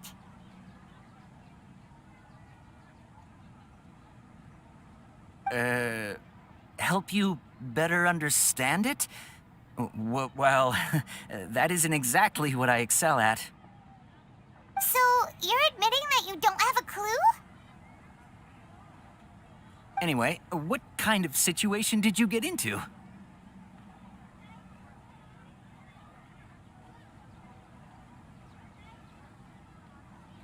Huh? Hold on a second. I thought you guys just lost your wallet or fell for a scam. What you just said, are you serious? Does that kind of thing actually happen in real life? Paimon knew you weren't going to believe it. Marvelous.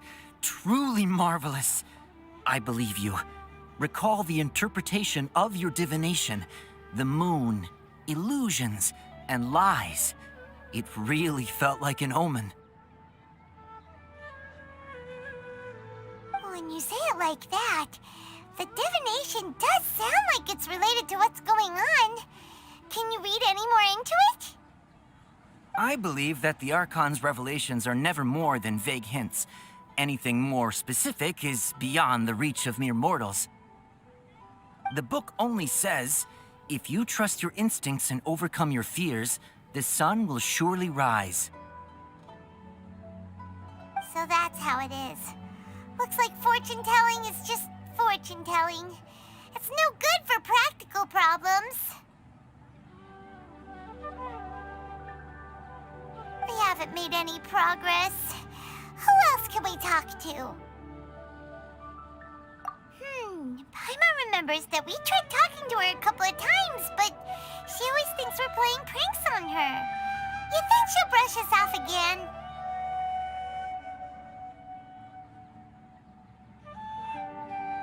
Yeah, if we tap into Dia's strong sense of responsibility as a mercenary, then she'll definitely take us seriously.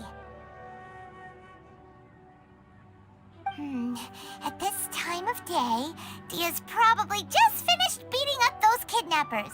Let's go find her.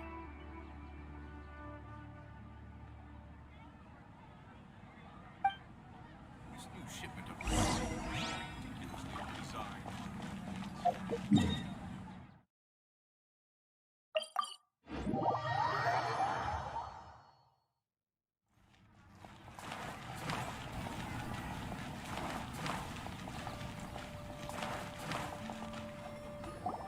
I'm fine, my lady. It's just a scratch.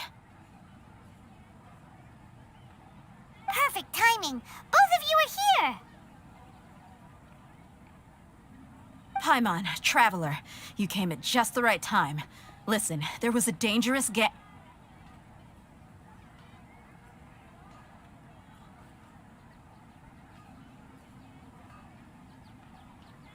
Huh? You saw? Then why didn't you jump in earlier? If someone was protecting Miss Dunyarzad, I could have went all out. Anyway, can you do something for me? You want the Traveler to take Dunyarzad somewhere to rest up while you check to see if there's still any kidnappers around. Did Paimon get that right?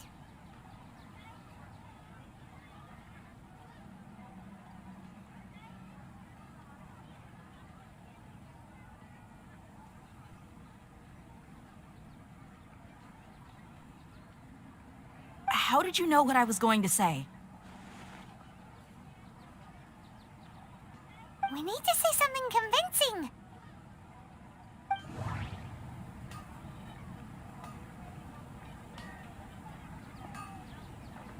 People in Sumeru don't dream. What a strange phenomenon.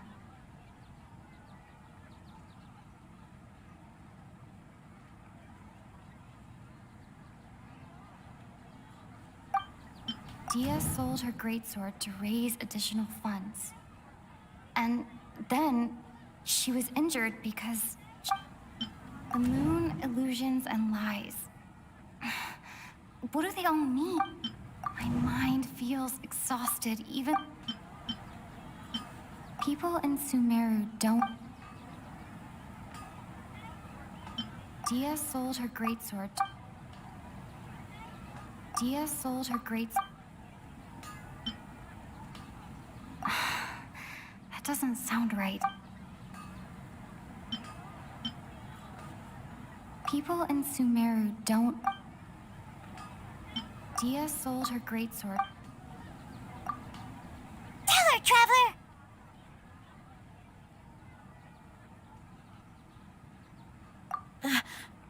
I didn't tell anyone about that. Including Miss Dunyarzad. You couldn't have known. And just now, you literally took the words right out of my mouth. What's going on? All right, so this is the situation.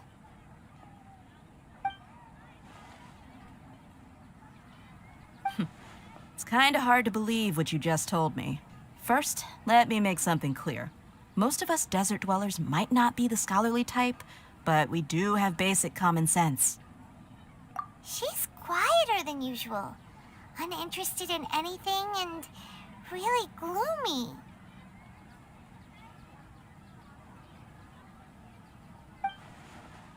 Yeah, she isn't the same as before, but her parents said that this is how she was like at first. Huh? At first? I don't quite understand what you're all talking about. I'll go rest on the bench over there.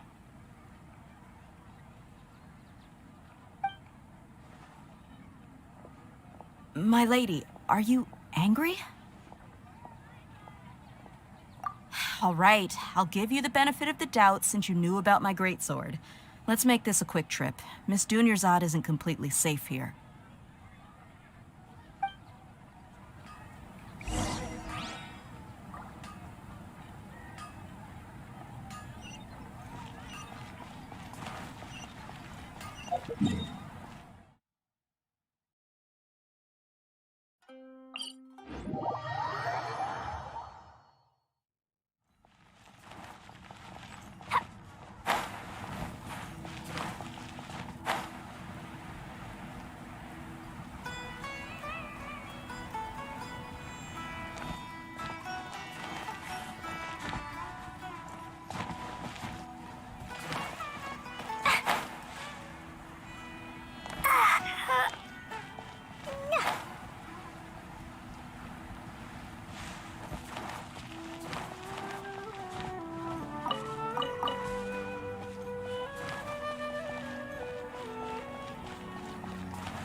I told you that it won't help to bring anyone here.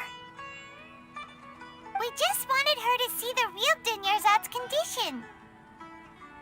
The real Dunyarzad? Where and who are you talking to? Huh? I told you that you two are special. Other people can't see me or Miss Dunyarzad here.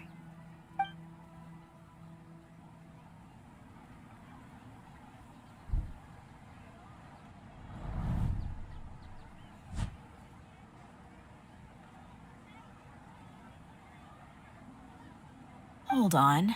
Over there. Is that? Wow, how perceptive. Does she have invisible antennae? Miss Dunyarzad, she's lying down here, isn't she? How's she doing? Her condition's really bad, and she's basically in a coma. How did you know she was here?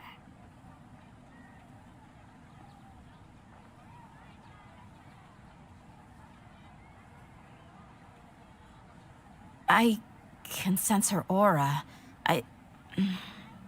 There are also lingering feelings of something like regret or disappointment. What happened?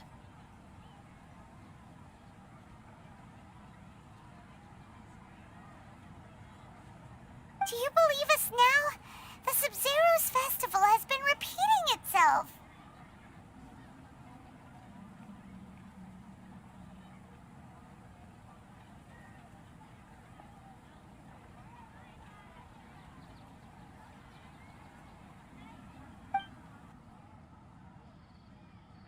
So, you think the sages are behind this?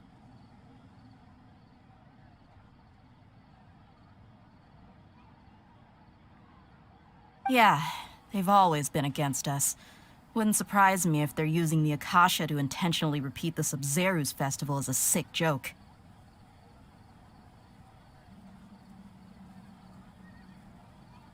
You have a point. Aside from the Dendro Archon, the Academia's sages are the only ones in Sumeru who could pull off something like this. Maybe there's more to the Akasha than we know. Right! Didn't you awaken our memories using something that looked like a knowledge capsule? That means you must know something about the Akasha! The Akasha relies on the power of a gnosis to operate, as it is the manifestation of the God of Wisdom's power. It compiles the wisdom of the entire populace, and it grants knowledge to the people. A gnosis could do that? No wonder the Akasha is so magical. It's being powered by the gnosis of Sumeru's Archon.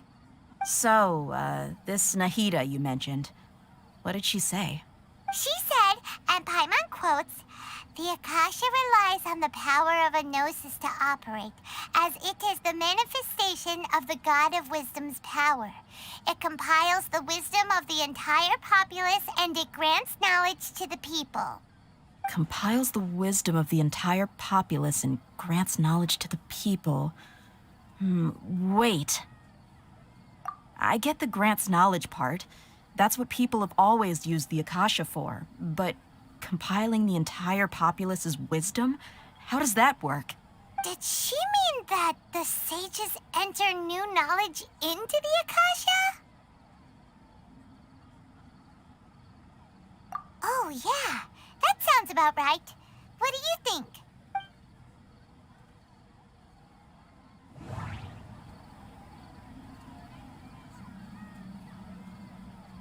People in Sumeru don't dream. People in Sumeru don't... Okay, Nahida said, the Akasha relies on the power of a gnosis to operate, as it is the manifestation of the God of Wisdom's power. It compiles the wisdom of the entire populace, and it grants knowledge to the people.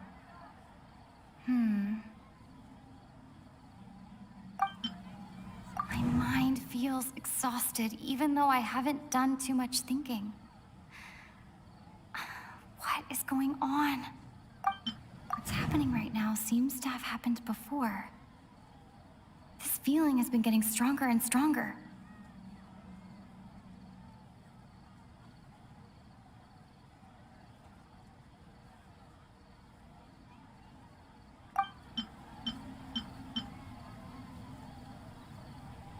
Okay, Nahida's...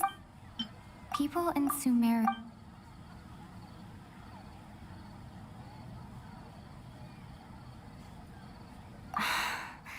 doesn't sound right. Okay, Nahida said...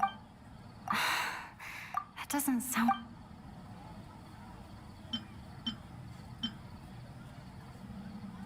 What's happening right now seems... That doesn't... My mind feels... You mean the Akasha is causing our mental fatigue? Huh. Now that I think about it, my head's been feeling unusually heavy.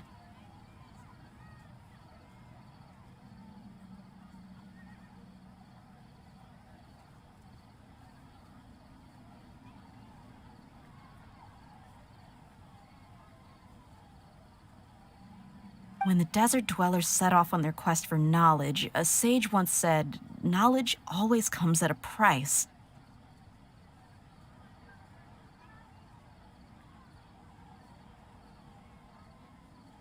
Compiling the entire country's knowledge. You think the Akasha pulled a 180 and is extracting information from us?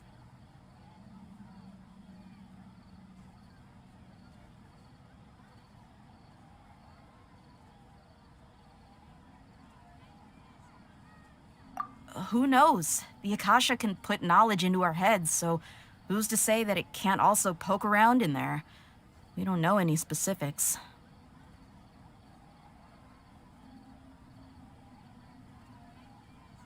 What's the point of doing something like that?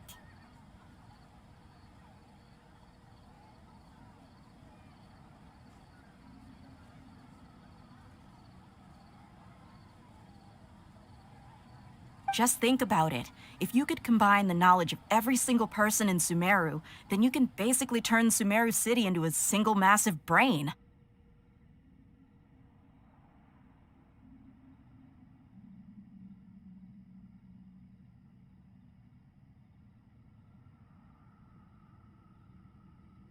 This hive mind could make breakthroughs in problems that even the smartest geniuses can't crack.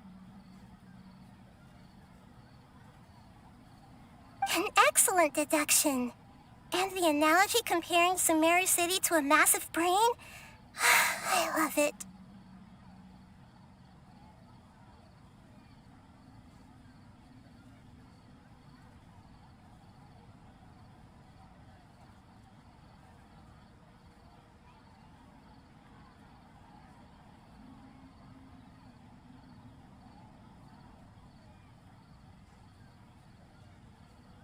In that case, we should take off our Akasha terminals right away. Maybe that'll solve this problem.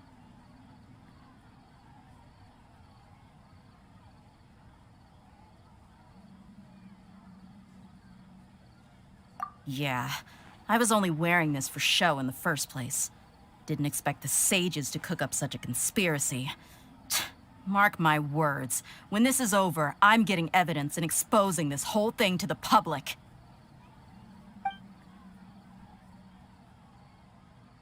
How does everyone feel? Huh? What is it?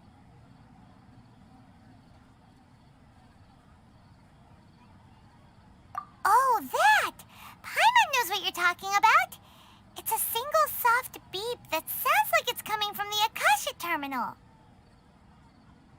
The sound of a beep. Could it be a prompt tone for when the Akasha is operating? That's probably an important clue. We weren't using our terminals, but we heard a beep anyway.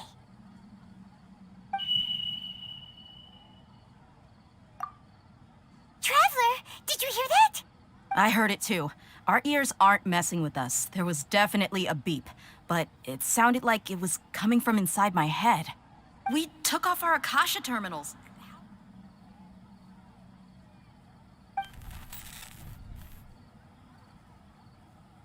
Phase runtime has exceeded its expected length. At this rate, there may be casualties. But we cannot lose.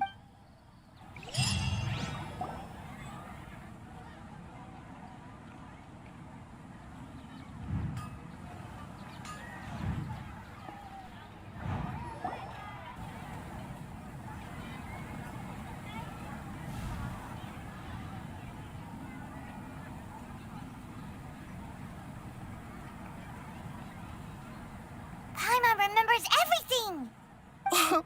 Good. You adapted quickly this time. We definitely took off our Akasha terminals last night, but we still heard that beep. Why is that?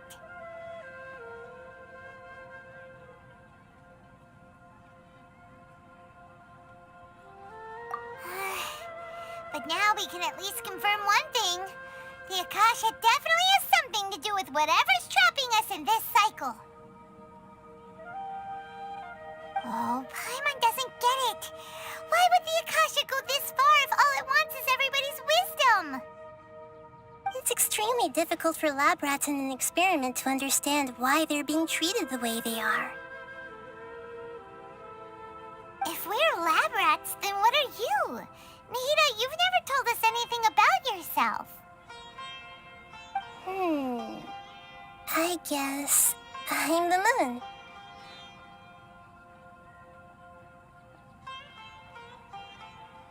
The moon? Wasn't that the result of our divination? Anyway, knowing who I am won't help you get closer to the truth, so you should focus on other things. Don't get distracted and miss any clues. Okay then. Dia helped us a lot yesterday, so let's go find her. If Paimon's reading the time correctly, those kidnappers should be showing up soon.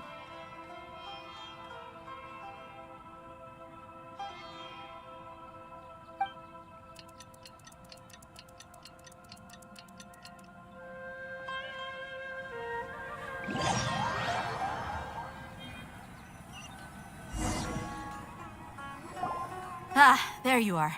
I've already taken care of those kidnappers. My lady, did you get hurt?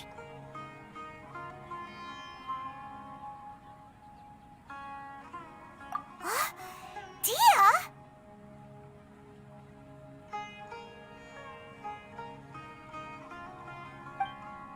What's wrong? Why are you both gawking at me like that?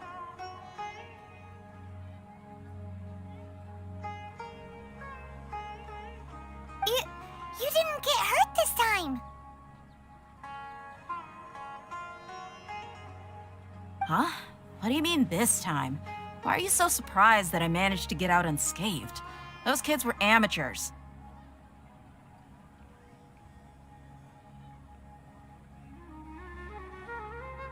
Shh! How did you know about my greatsword? I haven't told anyone about it. Please, don't tell Miss Dunyarzad. So Dia's lost her memories after all. Anything strange? You already know that I got a new greatsword. If I had to say something, it's weird how such a new weapon could feel so familiar. It's as if I've already used it to fight a countless number of battles. You're saying that although you don't remember using it, your body feels like it does? That's right. Both mercenaries and warriors heavily rely on muscle memory. Only knowing the theory of battle won't get you anywhere. Traveler, what do you think?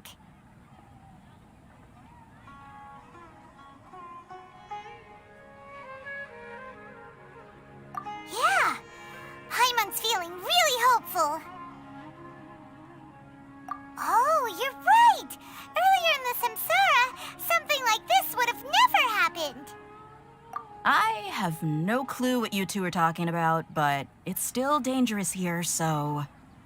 So you want us to take Dunyarzad somewhere else to rest while you check if there are still more kidnappers around, right? How did you know what I was gonna say? Can you read minds? Forget it. Go and do your thing.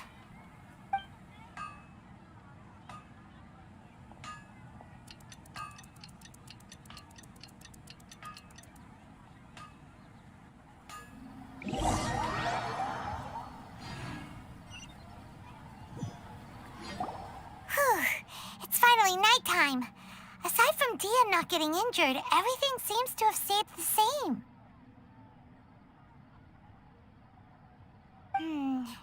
Listen, Nahida, we found out that Dia got out just fine today, even though she got injured every other time she fought the kidnappers. Do you think the Samsara has been broken? Have we saved Dunyarzad? Really? Good job on all that progress. Get some good sleep tonight. Hey, what kind of an answer is that? Tomorrow will come. Everyone assumes this is common knowledge, but the only way you can know that for sure is if you experience tomorrow. How many todays has it been? Is it possible that today will be followed by yesterday? Does tomorrow truly exist as anything beyond a made-up concept? It's even possible that this entire world is a lie, and the history of the whole world has just been one endless Sub-Zero's festival. Okay, no more. Paimon's brain is already shut down. That's why it makes no sense to waste your energy thinking about things you will learn tomorrow. Get some good rest. You know, use the bathroom and flush your anxiety dookie away. Huh? Hold on, what did you just say? Huh? People always say they feel a sense of relief after they take a duk-duk. That's why I suggested you could try that. Is that so strange? It's so strange and so against common sense that Paimon's at a loss for words. You were sounding... Yeah. Even though it's happy and lively at the Sub-Zero's festival every day, it feels like it's been a long time since we've really gotten to relax. Continue the harvest. Compared to what we stand to achieve, these sacrifices are trivial.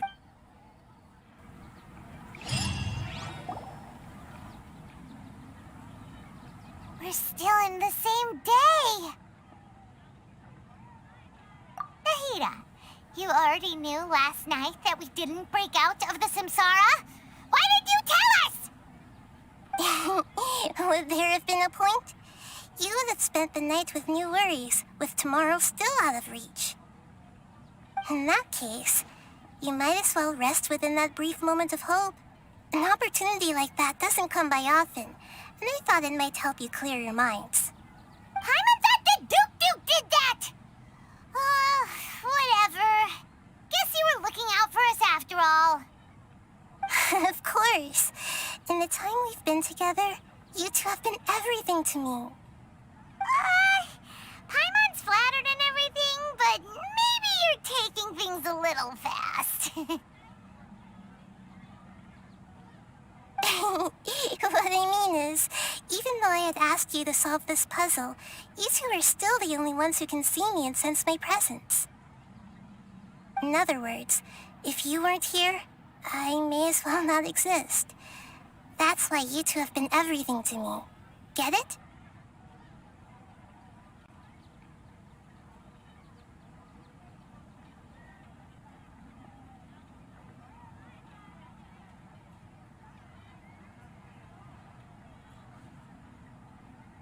Nahida's talking about confusing stuff again.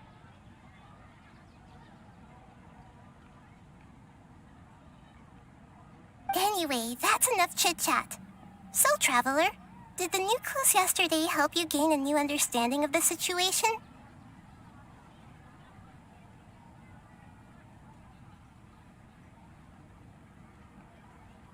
Huh? Why are you scrapping your previous theory?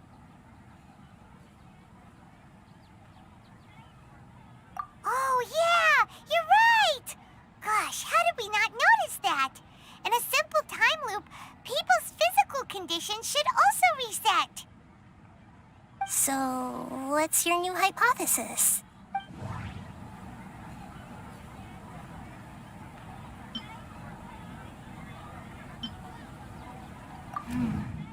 The beep is a prompt tone for Akasha operation.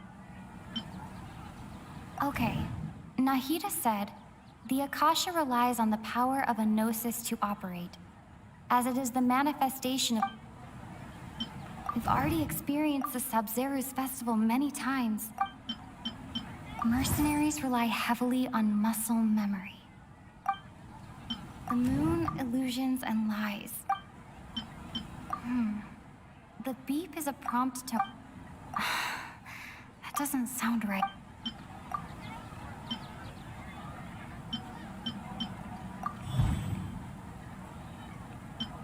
Mercenaries rely heavily on... That doesn't sound...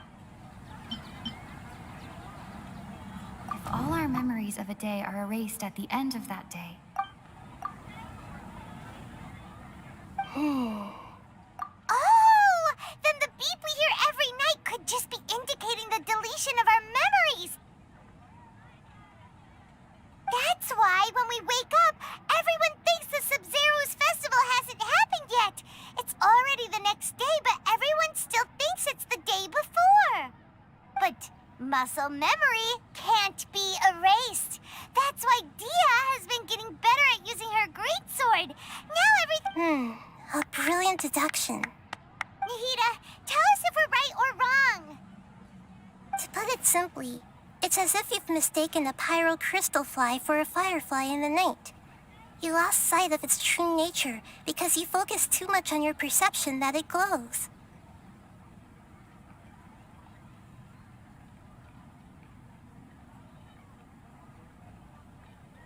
That isn't simple at all! Why don't you go talk to Miss Dia again? You might learn something new. Right! She did help us find our latest clue after all. Let's go!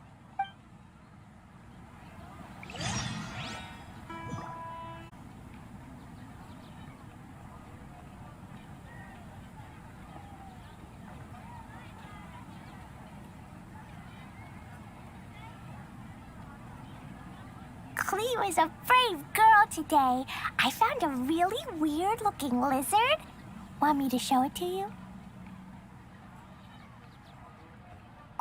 We don't have many more festivals to waste. Hurry and find the truth.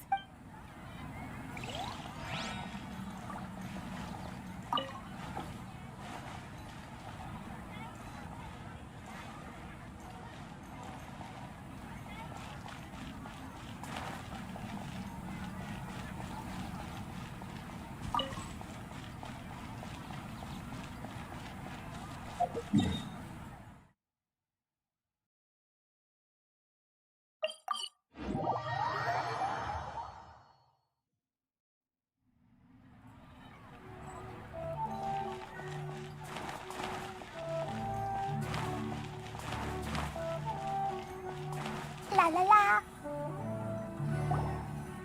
There you are. Really took me a while to find you. As expected, Dia also didn't get hurt today. Get hurt? Why would I? Don't underestimate me. Well, you're still getting used to your new greatsword. Huh. Truth be told, I also think it's pretty strange. It just suddenly felt so familiar in my hands and... wait a second! How did you know I got a new greatsword to begin with? I didn't tell anyone about it. Traveler, could you explain the situation to her today? Paimon's gotten a little sick of doing it. Oh, that works!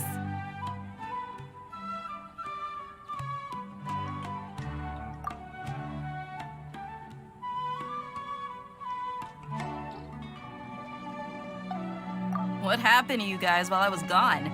Did you get brainwashed by some cult?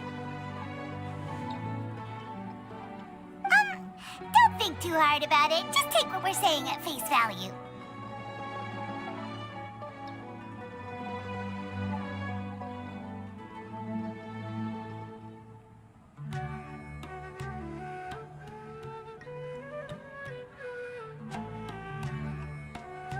All right then, let me get this straight. You're telling me that my body's already gotten used to this greatsword, but my brain just doesn't remember it?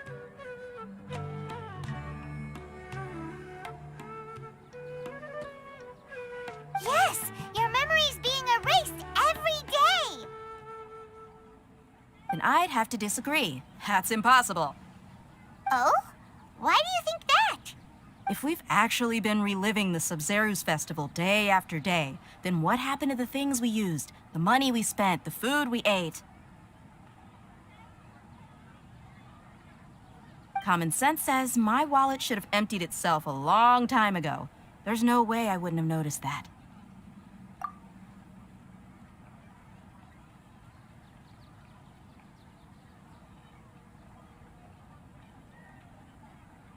Right! They could use the Akasha to record what everyone did that day, and then use the city's resources to replenish everything! It's not very likely, but it's also not impossible. No, it is impossible. I've got proof. You have proof? Where? You two are surprisingly serious about this nonsensical discussion. Fine, I'll play along for a little longer. Come with me, Miss Dunyarzad. Please come along as well. I still can't guarantee that this area is safe.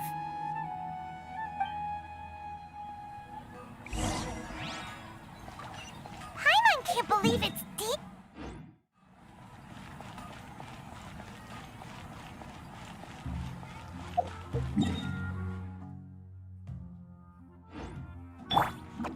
Can't touch me.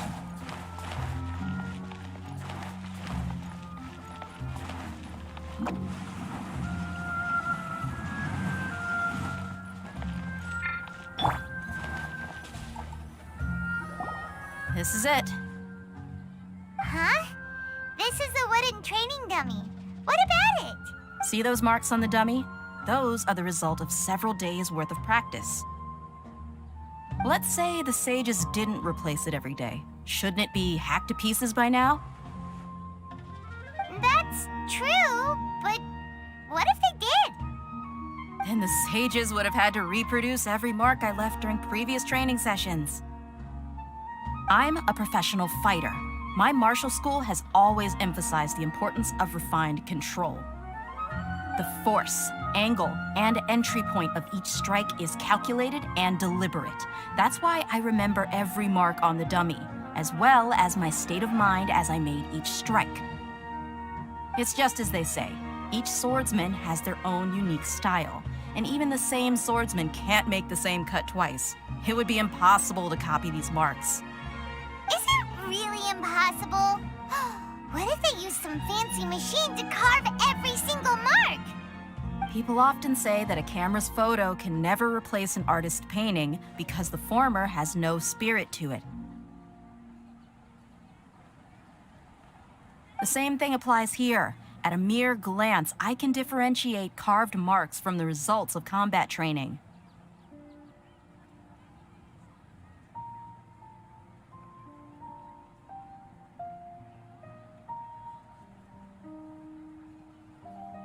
Whew, I hope that cleared things up for you. Hey, is this that new brain exercise game that's been super popular with the scholars lately? It's surprisingly fun.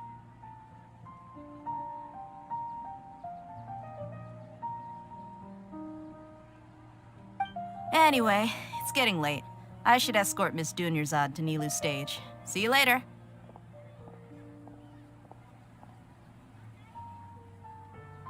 Well, back to square one. Is our memory deletion theory also wrong? But at least we've reached some other conclusions in the meantime. Yep, that's true. So, can we think of any new ideas right now? Strange? Paimon feels like everything's been strange lately. Huh? Leaving the city? You're right! It's really strange how we never thought of such a simple solution! Paimon can't believe it! Did we miss this because we're tunnel visioning too hard on our other theories? Or because we're just too tired?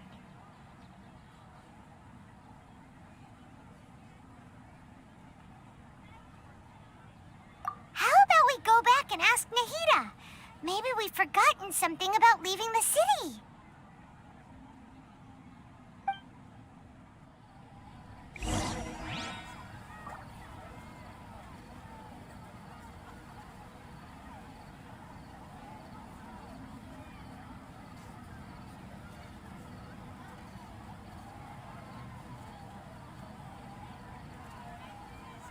Dodoko? Dodoko.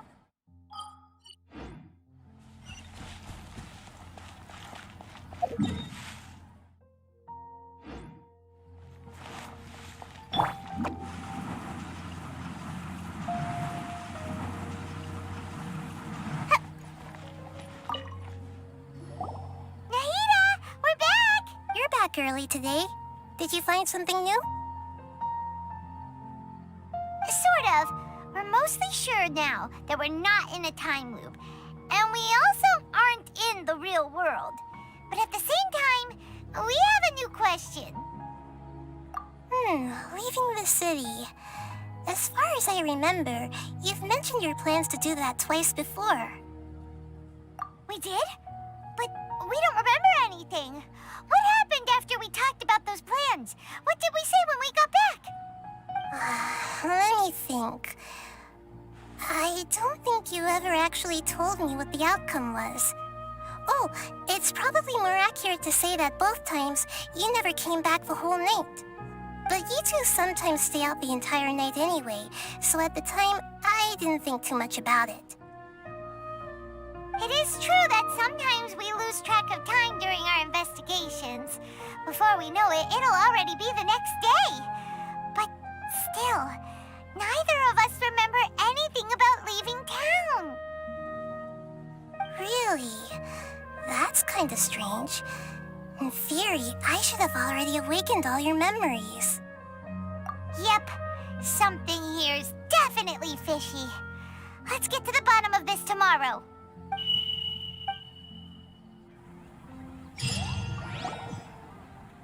Our memories are back! About that... Well, where should... Traveler, aside from your memories that were just restored, I have another message for you. Listen to it and you'll understand. Can't go back. There are countless spaces here. Our Sub-Zerus festival in Sumeru City is just one of them.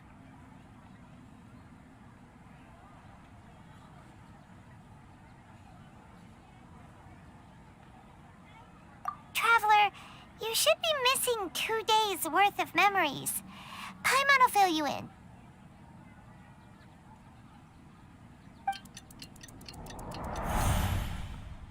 It's time to carry out our plan from yesterday. Okay, let's go!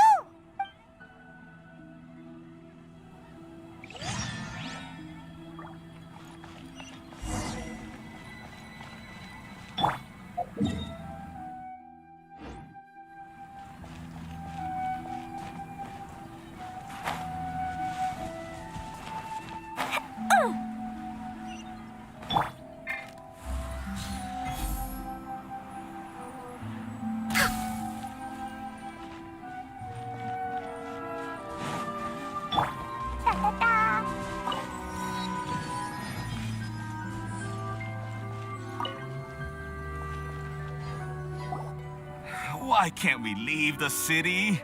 What is the academia up to now? Don't ask me. It's not like I can tell you anything. This is a direct order from the Grand Sage. Just wait until tomorrow. I have a real emergency. My goods have already arrived at Port Ormos. If I don't hurry, they'll be stolen. That's your problem. Make sure you make a request in advance next time. But it's not like you can just predict business matters in advance. It looks like the Academia already announced a lockdown for Sumeru City today. How completely unsurprising. Let's go and question them. Hello, sir. Why can't we leave the city today? Here we go again. Don't ask me. I don't know either. We just received an order that no one is allowed to enter or exit Sumeru today. They didn't tell us anything else. Angering me won't get you anywhere. If I had that kind of insider info, I would have left this stupid post long ago. It looks like he really doesn't know. If we can't get anything out of him, let's take matters into our own hands. Why don't we climb over the walls? Those guards can't be everywhere at once. This is a good spot, and the guard hasn't noticed us at all. Let's hurry! Huh? Why? Are you going to leave Paimon behind? But what if things get really weird out there and you get into some trouble? Then Paimon won't be able to help you. Oh,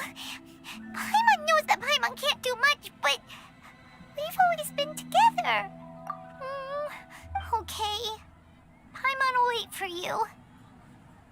Promise Paimon that you'll come back as soon as possible. Just a quick look. And please, be careful.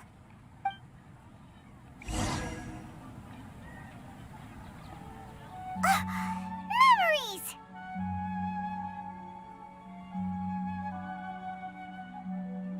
Traveler!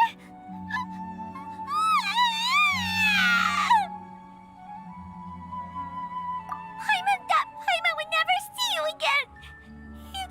You just disappeared! Paimon waited for you for hours and hours at the city wall and you never came back! You promised Paimon that you were only taking a... Paimon, calm down. She's here now. I don't think she understood what you were saying. Paimon doesn't care! Paimon wanted to go look for you, but you also said that Paimon should stay! Paimon was so worried and so scared the entire day!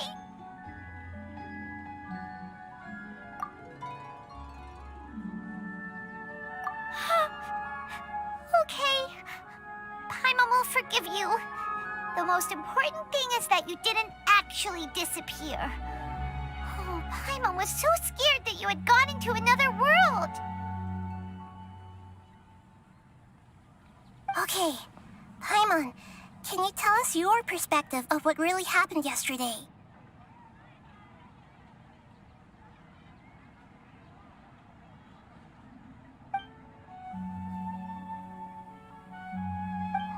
I see.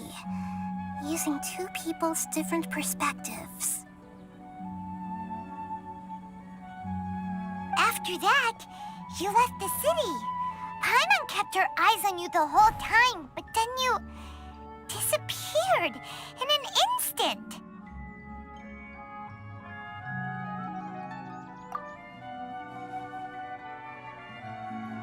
No way! Paimon was watching you with the fullest attention. What's your perspective, Traveler? You sure you don't have any memory of this? I guess that explains everything. You also lost your memories the last 2 times you tried to leave the city. Those days' memories can't be awoken. So, if we leave the city, our memories will be completely erased?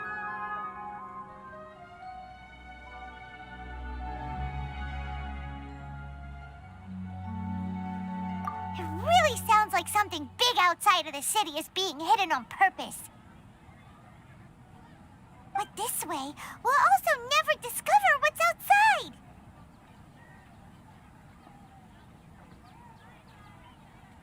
Something like a message? But how can we send it back? Don't look at me like that. I'm not used to being stared at. Well... Okay.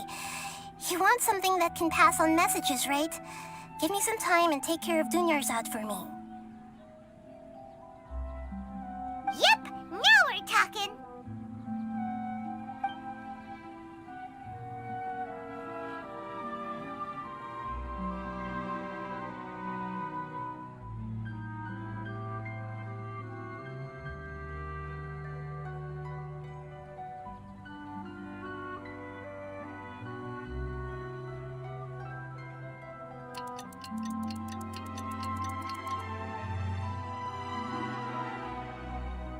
I'm done.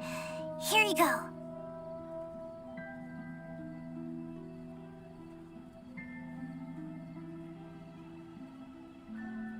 What? Isn't this just an Akasha terminal?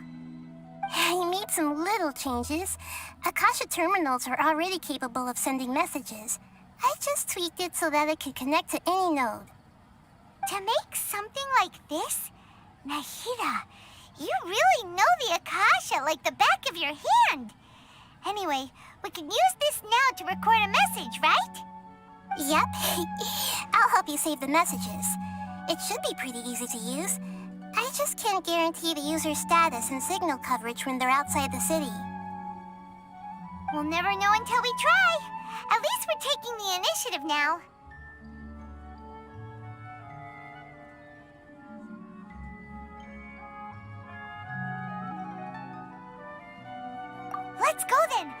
expose those sages!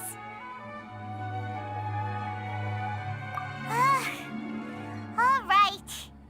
Paimon isn't as worried about being separated since it happened once yesterday. But Paimon still isn't happy about it.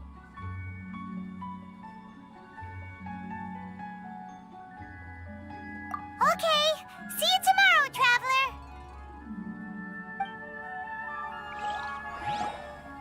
That covers everything that's happened so far.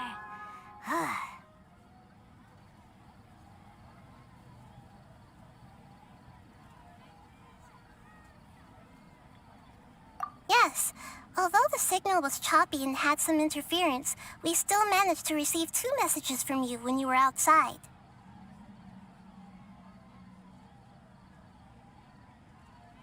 Okay, now that you understand what's going on, let's hear the messages together.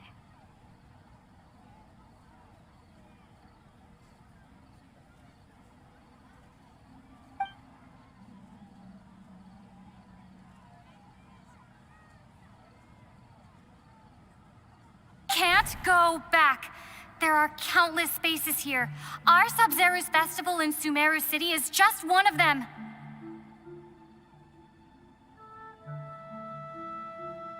I've entered another space. Before me are flowing sandstone and howling fish.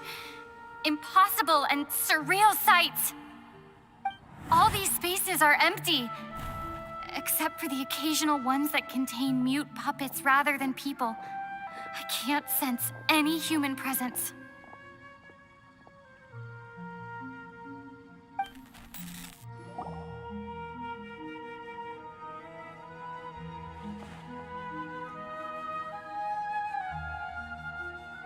That's one heck of an info dump.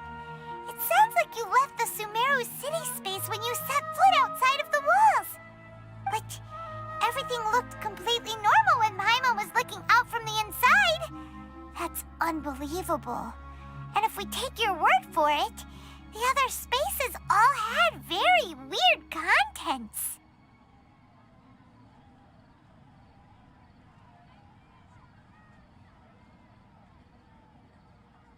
There's another part here. I only received it last night.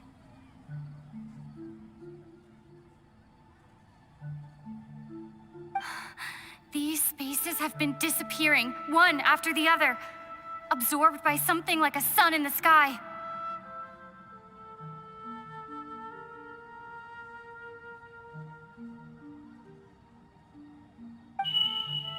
And now, even the final space has also disappeared.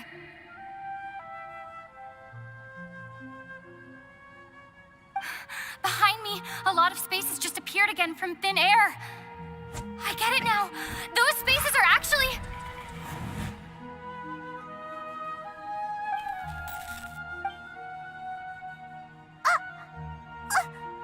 Why did the message end right there? What did the Traveler want to say? What are those spaces?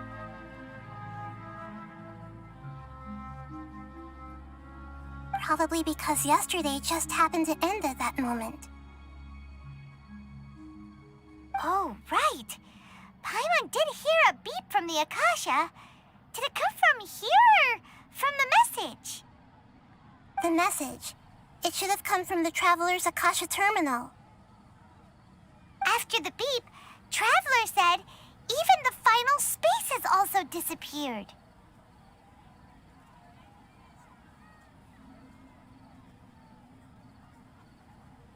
Traveler, what do you think that final space could have been?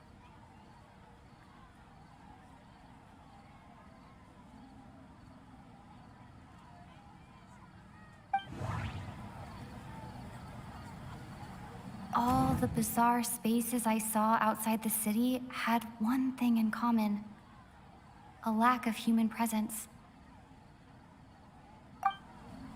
Was that space actually the real world? But wouldn't a real space just randomly disappearing like that be catastrophic? My impression is that each day in this samsara only ends at the sound of that beep from the Akasha.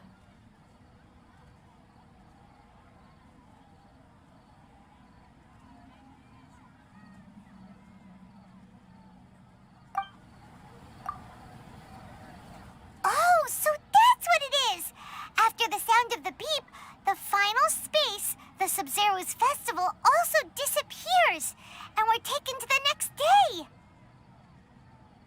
Later on, Traveler also mentioned a bunch of new spaces materializing behind them. Do lots of new spaces appear every day?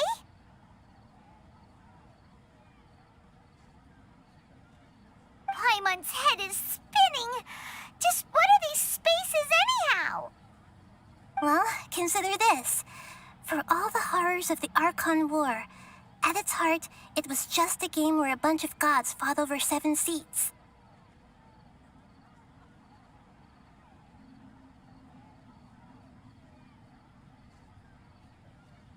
So no matter how strange or spooky things may look on the surface, maybe all they point to in the end is a small and simple secret.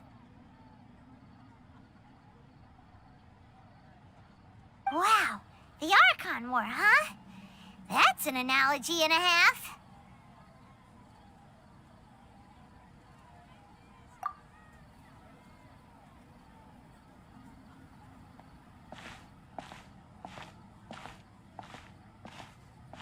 Hey, where are you going?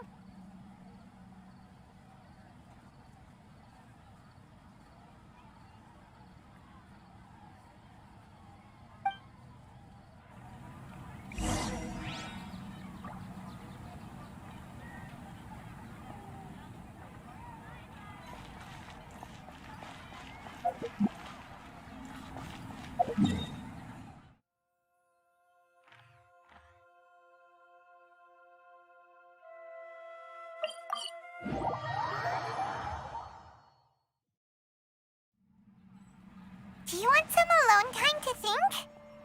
All right then, Paimon won't disturb you.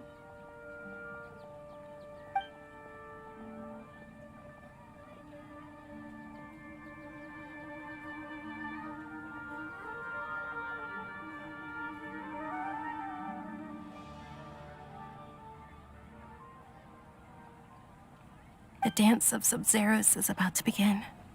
I'm going to go watch it. Okay. Why don't you go ahead, Dunyarzad? We still have some other stuff to do first.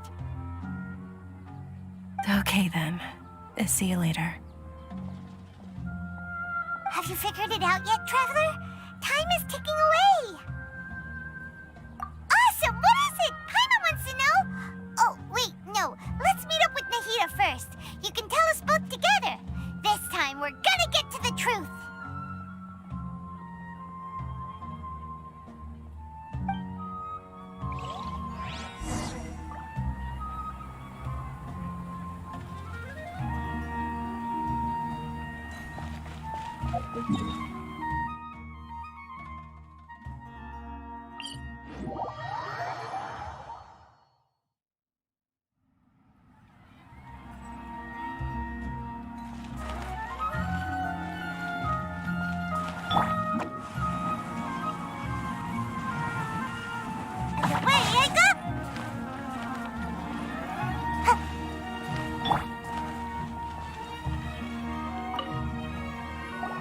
You're back! I've been waiting forever for you two. Judging by the looks on your faces,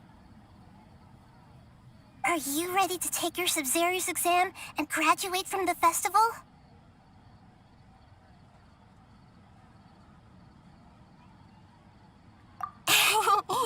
Okay. First off, have you discovered the hidden truth?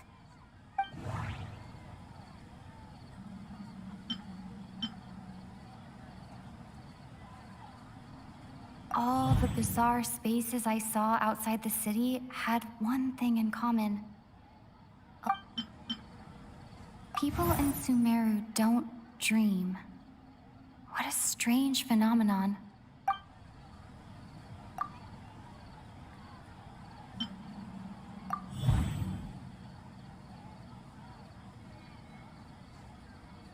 Those spaces remind me... That doesn't...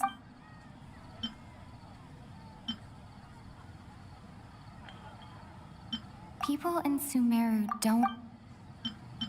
We are all in a dream. People in Sumeru... all the bizarre... That does... People in We are all in a... People in Sumeru think they don't dream, but the truth is the Akasha steals their dreams without them knowing it. And those spaces with no human presence are stolen dreams without their host. That would explain why they sounded so weird when she was trying to describe them. Huh. So people in Sumeru do dream after all. In fact, we're all in one big dream together right now. Correct answer. Now, how did you conclude that the Akasha is capable of this?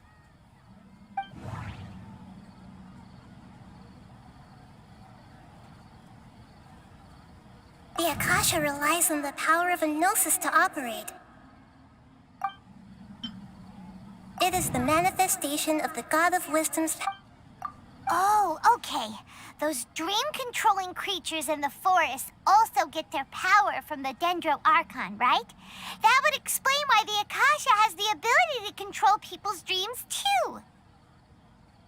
But is stealing everyone's dreams really how the Akasha compiles their wisdom? Isn't there anything more to it than that?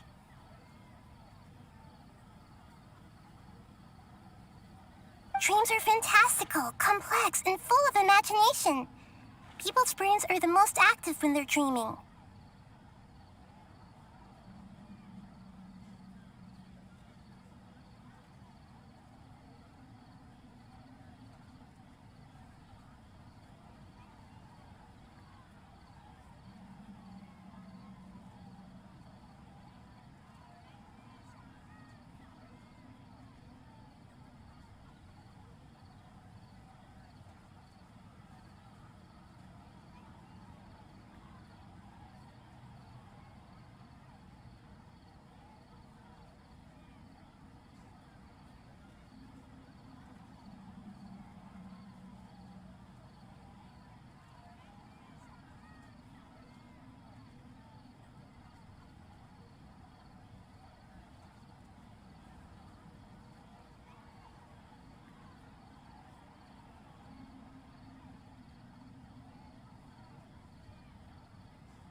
In other words, dreams are rich bundles of human wisdom. So in other words, the complete opposite of how Hypatia understood it. Paimon remembers her saying that the sages think dreams are foolish delusions, and the fact that no one dreams is a blessing from Greater Lord Rukkhadevata. So it was all a dirty trick?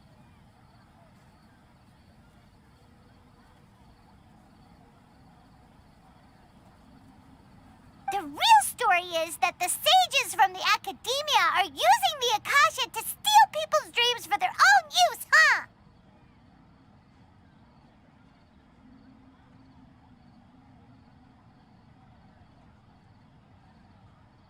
Oh?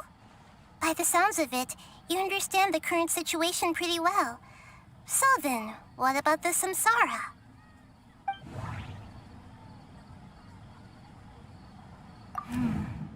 The beep is a prompt tone for Akasha operations.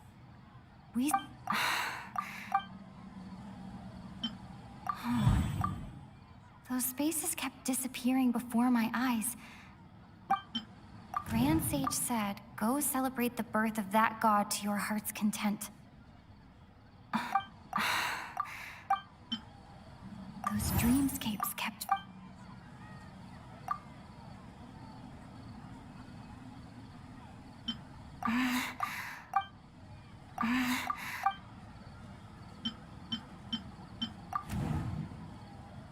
Correct. The Akasha is keeping each person's brain in a constant dream state, but also separating their consciousness from their own dream.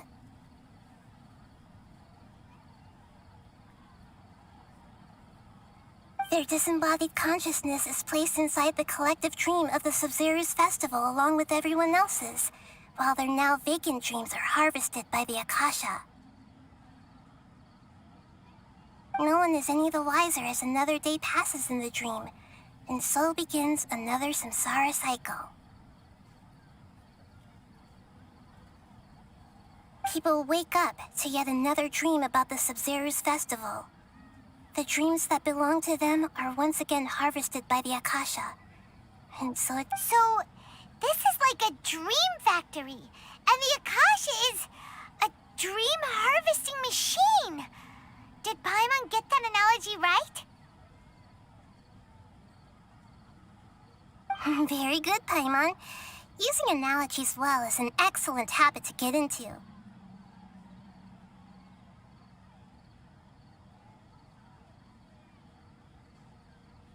Okay, so that beep we keep hearing is actually from our real-life Akasha terminals. Taking off our terminals in this dream doesn't do anything. All right, last question. Who am I?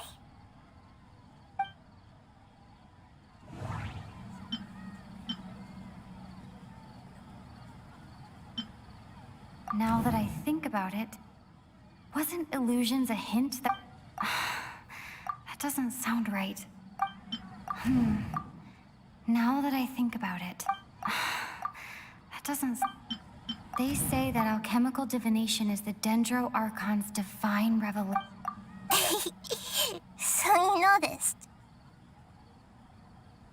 I thought that one would be the hardest question. That's why I put it last.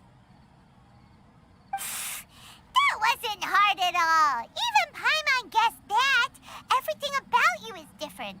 We just didn't want to expose you is all. Now that you mention it, Nahida, you've been hinting to us since the very beginning. It's funny, thinking back to when we were asking all over the place for info about Lesser Lord Kusanali. Paimon didn't expect to meet you. Yes, those can wait until we're back in real life. On the other hand, I'd be happy to answer any more questions you have about here and now. You asked me this question before. My answer was, it would literally blow your minds. Now that you know this is all a dream, this answer should hopefully make more sense. Have you heard the saying, don't wake a sleepwalker? Likewise, if someone suddenly had told you all this instead of you learning it on your own, your notion of reality and dream would be thrown into irreversible confusion. I couldn't expose you to that kind of risk. That's why I could only give you very subtle hints and some suggestions. Long story short, I'm really sorry I had to keep you guessing. Firstly, this dream we're in is completely based on reality. People have already experienced this Sub-Zero's festival, so it would be very difficult for them to find anything that strikes them as surreal. Secondly, you're probably wondering why people don't have any memories from earlier samsara, right? That's because people don't remember their dreams most of the time anyway. And in any case, their actual dreams are being taken away from them by the Akasha.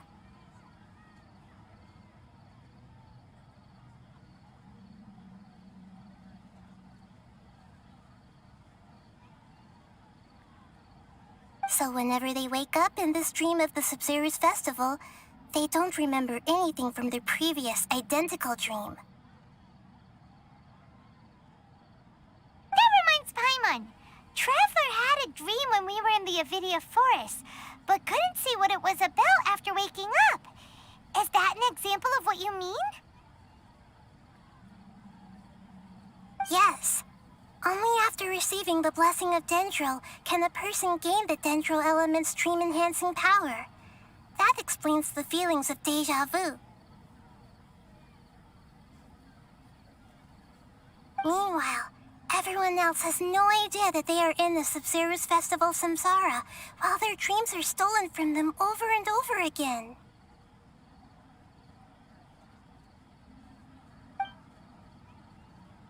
Can humans really keep dreaming forever like this? Will it ever end? And if so, when?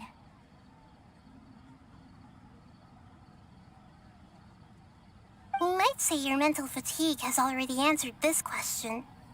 Eventually, there's only so much that people can tolerate.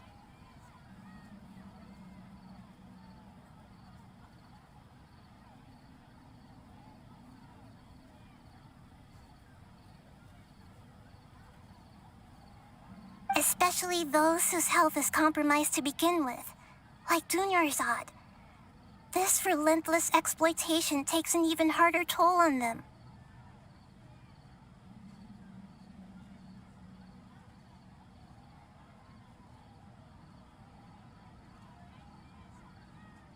People's lives are at stake here, and nobody knows a thing! We've got to put a stop to this!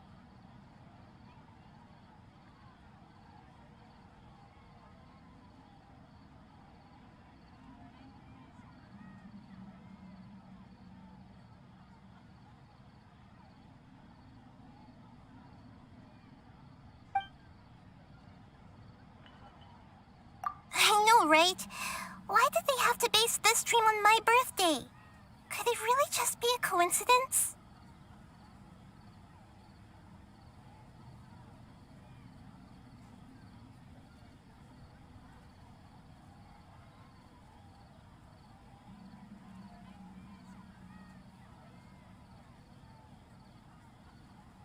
Even you don't know the reason?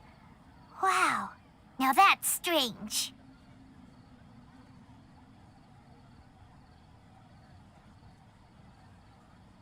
The Academia sages are determined to harvest lots of dreams in a short time, no matter the cost.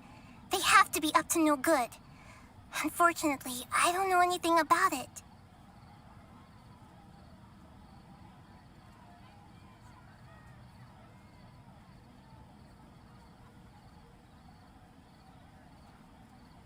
Traveler, do you have any information?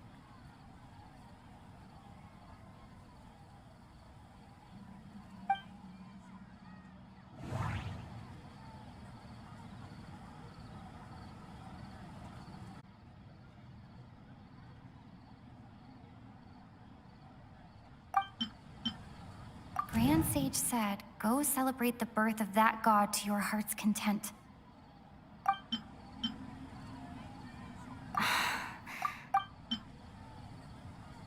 Grand Sage said, celebrate the birth of that god?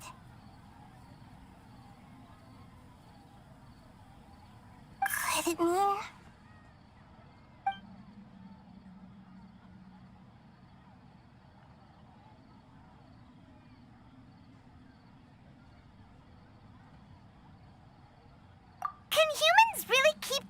forever like this?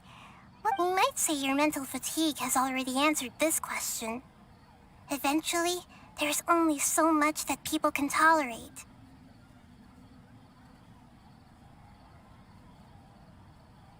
Especially those whose health is compromised to begin with, like Dunyarzad. This relentless exploitation takes an even harder toll on them. People's lives are at stake here, and nobody knows a thing! We've got to put a stop to this!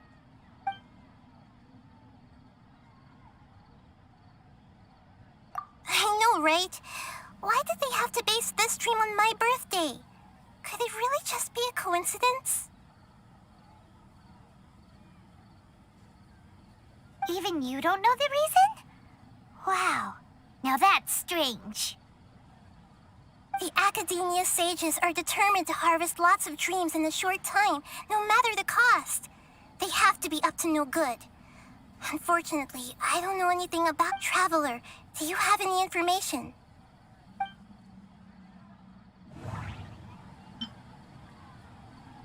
Grand Sage said,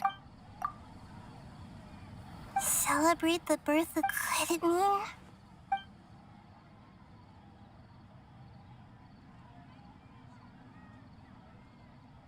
Firstly, this dream we're in is completely based on reality. People have... Secondly, you're probably wondering why people don't have any memories from earlier samsara. That's because people don't remember their dreams most of the time anyway. And in any case, their actual dreams are being taken away from them, so whenever they wake up in this dream of the Sub-Zero's festival, they don't remember anything from their previous identical dream. That reminds Paimon. Traveler had a dream when we were in the Avidia Forest, but couldn't... Yes. Only after receiving the blessing of Dendro can a person gain the Dendro element's dream-enhancing power. That explains... Meanwhile, everyone else has no idea that they are in the Sub-Zero's festival, deceiving the people of Sumeru with no regard for their safety. No matter what they're trying to do, this is unforgivable. After we end the Sub-Zero's festival samsara, we have to look into them.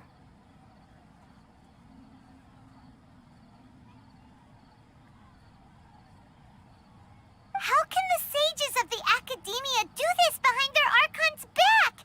This is ridiculous! In the end, I'm just the moon. The real sun is long gone. A sun and a moon? Nahida's talking in riddles again.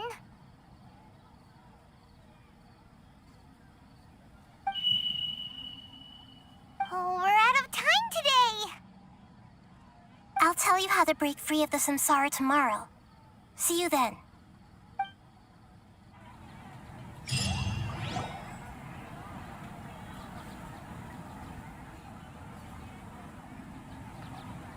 Good morning, Nahida. Wait. Now that Paimon remembers everything, should we instead say good morning, Lesser Lord Kusanali?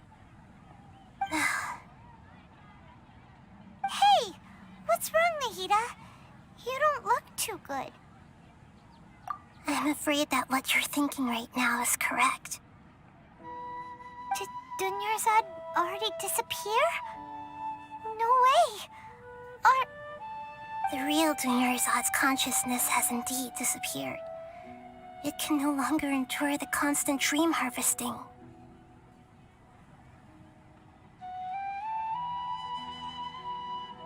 Paimon can't believe it. Wait, so what about that other Dunyarzad? Just what is she?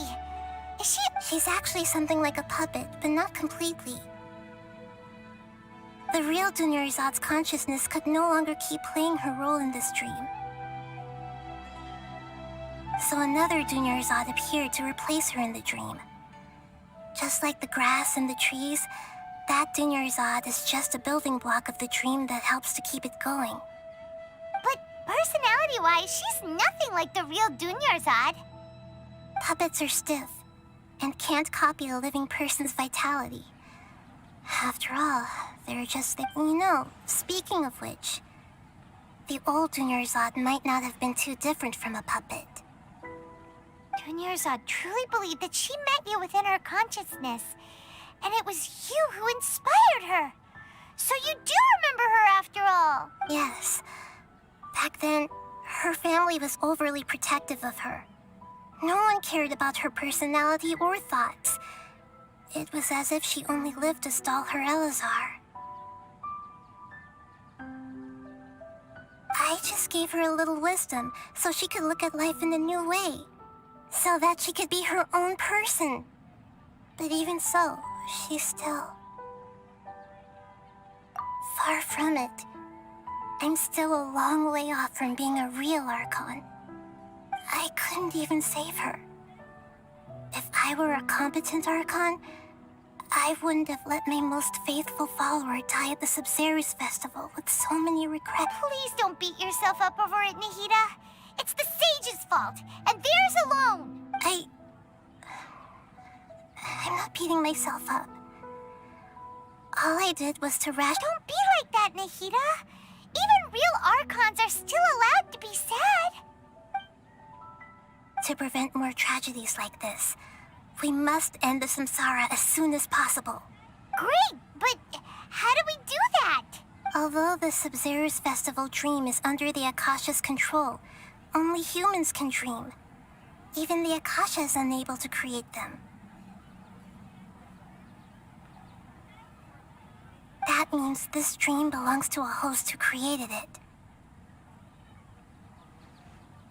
Huh? So, how should we find that person? Well, if this is someone's dream, then everything here must come from deep within their consciousness. Which means, with the power of imagination, they can change anything in this dream. Imagination? What do you mean by that? Imagination means breaking through what you perceive as normal. Like when the server at a tavern brings a plate to you, you'd naturally assume that food is on it. However, if you're the dream's host and you become aware that you're dreaming, when you imagine gold and more on the plate, the dream will respond in kind, and the server really will bring you gold and mora. But right now, our host is unaware that this is a dream. No matter how many times they're served, it will always be food. Find some way to make that person realize that they're dreaming. Usually, once that happens, the person will wake up and the dream samsara will be broken. How are we going to find them, though? If it could be anyone, it'd be like looking for a needle in a haystack. And even if we did find them, how are we supposed to make them realize they're dreaming? After all, like you said, don't wake a sleepwalker. It's extremely difficult, yes. But the only ones who can do it are you two. Remember, everything you've achieved up to this point has all been for the sake of finding the host. As for me, during this time, I'll be out of town. Out of town? Are you going to that place full of dreams where the trap... Yes. I want to try something. There must still be a small wisp of possibility. Hurry and go. Dreams are supposed to be fantastical, romantic, and full of pleasant surprises. Unnecessary things like this samsara need to end.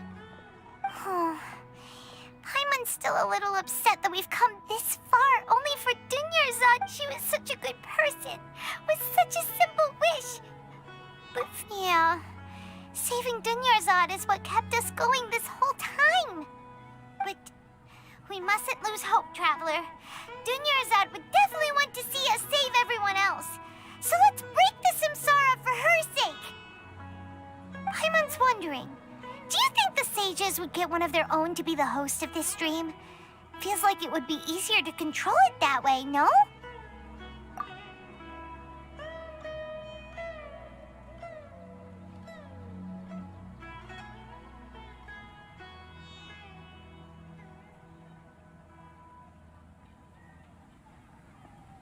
Huh. That's true. Plus, the sages probably weren't counting on there being other factors beyond their control, like Nahida and us. So, who do you think the host of the dream is? Oh, that would make sense. Ferris, the Knight of Flowers, is a symbol of the whole Sub-Zero's festival, right?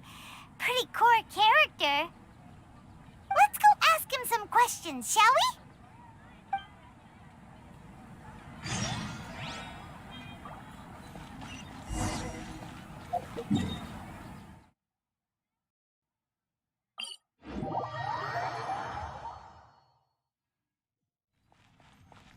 La la la.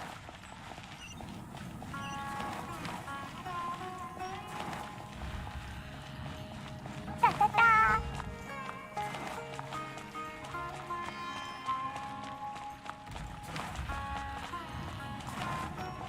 La la la.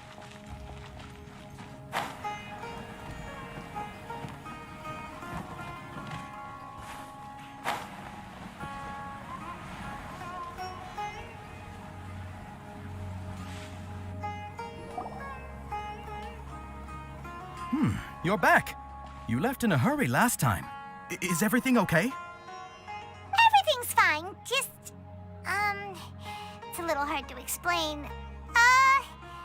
Would you mind taking part in a little experiment with us? An experiment? That came out of nowhere. I'm listening, though. What do you need me to do? Could you make a wish? You want me to make a wish? Is that a new Sub-Zero's festival tradition or something? Less questions, more wishing! Okay. My wish. Okay. I'm a little nervous saying this out loud, but I want Miss Dunyarzad to be happy. Oh. I noticed earlier that she looked a bit down, and she wasn't really talking to anyone. She just doesn't seem like herself. She's always so gentle and kind, and all the kids love her. I've also wondered if the reason she asked me to be Fairest Knight of Flowers is because I'm special to her or something. So, you have a crush on Dunyarzad? Oh, is it that obvious? After what I just said, I guess it is. When she placed the hat of the Knight of Flowers onto my head, she said to me, I want everyone to have a happy Sub-Zero's festival. What she didn't realize was that I'm not that interested in how everyone else feels. In that moment, I just wanted to be her Knight of Flowers for the rest of my life. 50 years, 100 years, I'll serve her till the end of time. Okay, yeah, that was a bit much. Felt like the right moment to get it off my chest, but that was pretty embarrassing. Okay, I'm ready to make my wish. I would like Miss Dunyarzad to appear in front of me right now with a smile on her face. Here goes. Please come true. I'm gonna open my eyes. Oh, you're... What? Fucky? Sorry, but only one portion of Yelda candies per person. Back home you go.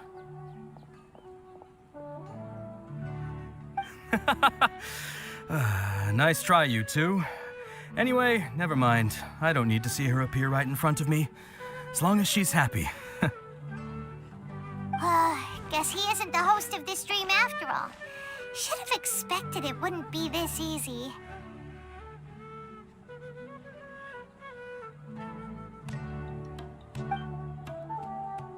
It seems like everyone who knows Dunyarzad loves her. But none of them has any idea that she... My lady, step back. That sounds like Dia! Oh, right. This is when Dunyarzad bumps into the kidnappers.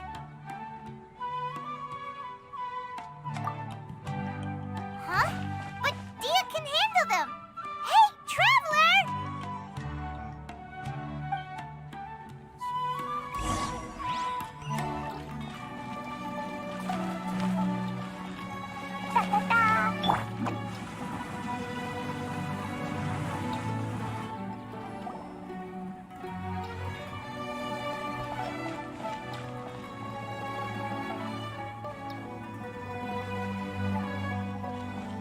Oh, it's you. Great timing. Please take... Hey, this is my job. The homie Yannis pay me, not you. You... fine, all right. Knock yourself out.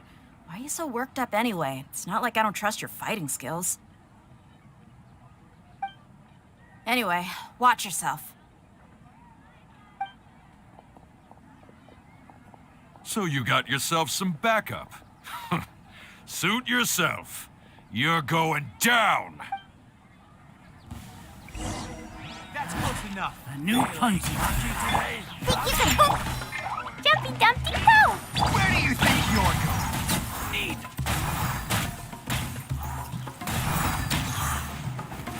Can't catch me! Boing, boing, boom! That's close enough. Law of the jungle.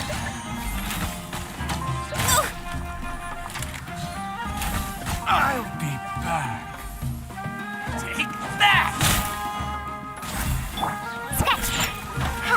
Look at you! This is long overdue. Ha! Load all up! Jumpy Dumpty go! Traveler, were you just taking your anger out on those guys? You and Nihida both. Dunyarzad wouldn't want to see you two like this. Oh, and speaking of her, Paimon just remembered something. Remember how during the first Sub-Zero's festival, before the Samsara started, we came here with Dunyarzad because she wanted to pick something up? She said it was because she had forgotten something. Okay, so Paimon's memory is working so far. Anyway, Paimon also remembers that she is staying somewhere around here. She pointed it out to us the night before the Sub-Zero's festival.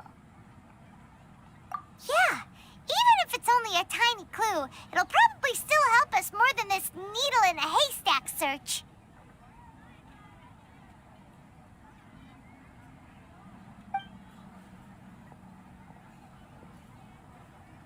This is the place.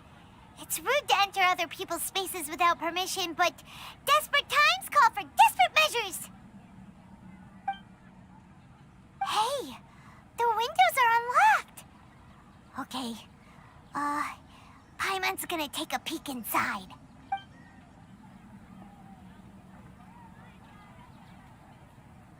This was only a temporary residence, so there was pretty much nothing inside except this book on the table.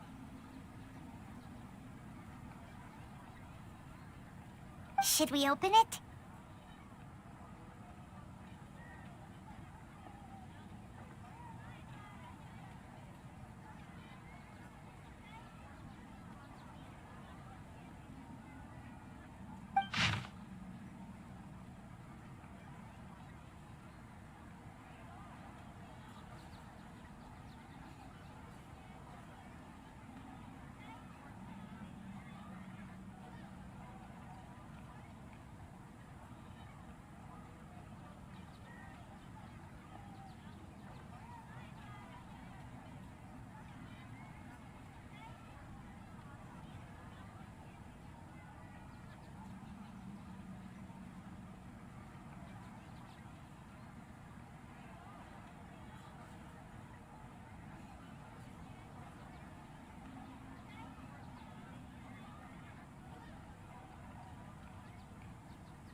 Dunyarzad wrote all of this.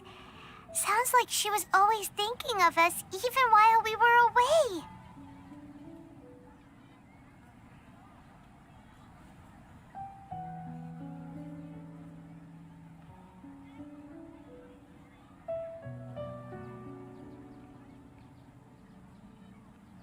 Even though she was also busy preparing for the Sabzeruz festival and had all her health problems to worry about.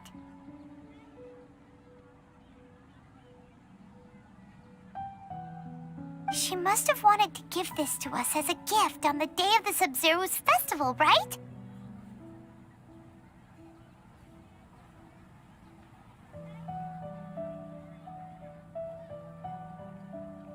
If we hadn't found this book, we never would have known.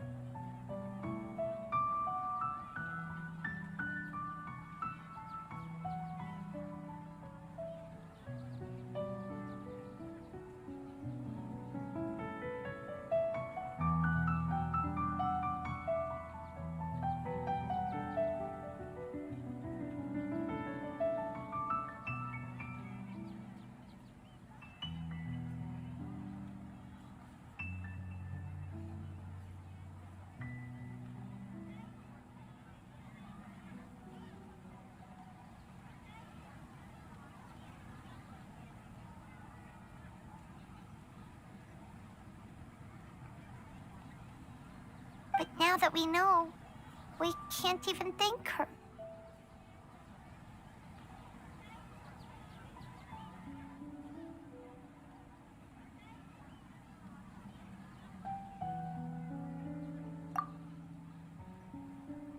Hey! Where are you off to now?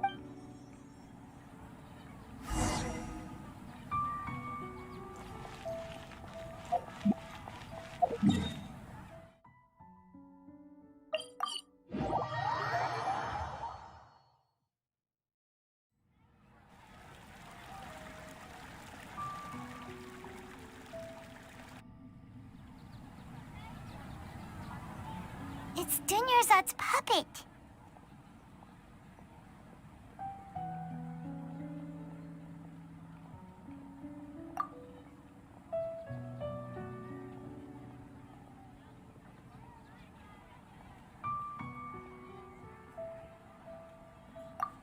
Traveler?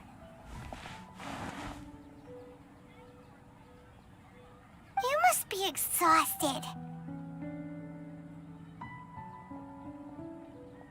Come to think of it, we've been stuck in this place for a really, really long time.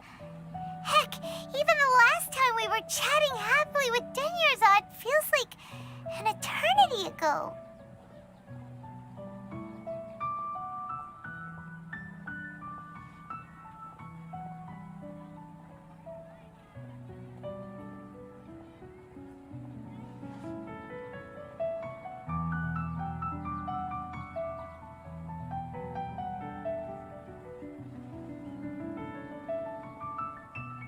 Paimon still remembers when we were sitting here, and the way her eyes sparkled when she talked about Nilu's Dance of Sabzeruz. There will always be frustrations in life, but I know that the point of living is not to leave behind any regrets.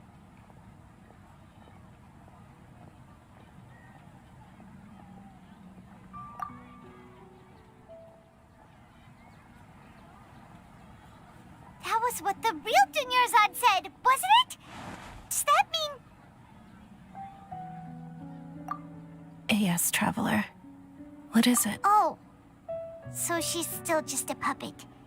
But just now, how come... What? Where are we going this time?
continue to resist, we will have to order an investigation into every single event organizer. The Grand Sage has already granted you much leniency. I advise that you exercise tact. How did things turn out like this?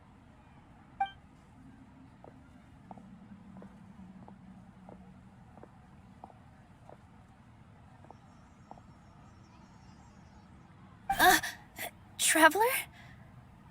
You don't have to get involved. He's a sage from the academia. I don't want to drag you into this. Traveler? Traveler? What the heck are you doing? If you get arrested by the academia, that's another day gone to waste.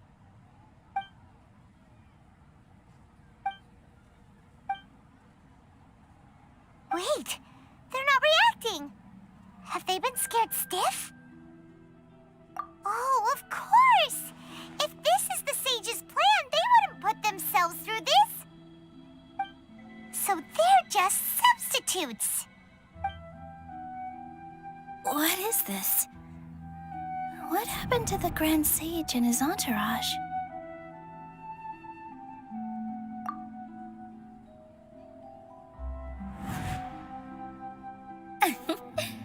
Like I said, they symbolize the goddess of flowers. It's just a shame that all the real Padisaras went extinct after her death.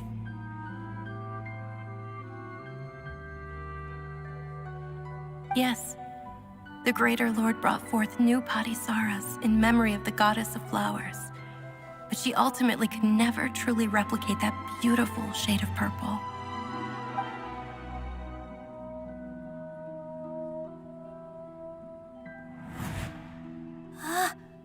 That beautiful shade of purple.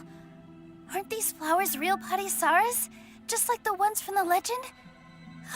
I didn't even notice. Dunyarzad, did you find these? But didn't you just say all the real flowers went extinct after the goddess of flowers passed away? So, how? Yeah. What's going on here? Huh? You guys are acting weird. But okay, I'll try.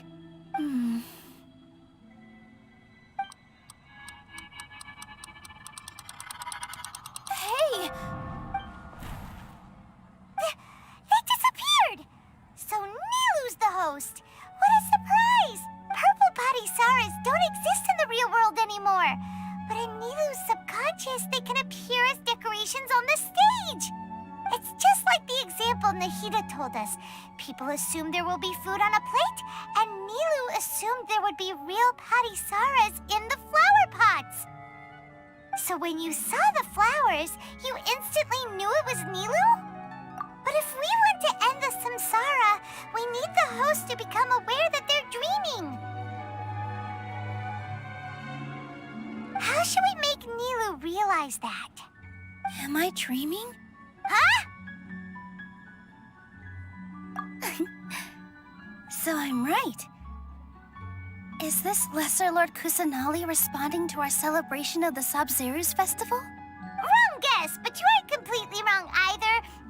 The point is, what made you think this is a dream? As far as you know, people in Sumeru don't dream, right? Yeah, but have you heard the tale of the first sage? To prevent a calamity, he went on a journey to find the Dendro Archon. Ooh, sounds familiar. Dunyarzad told us a story like that when we first arrived in Sumeru City. So it was about the first sage, huh?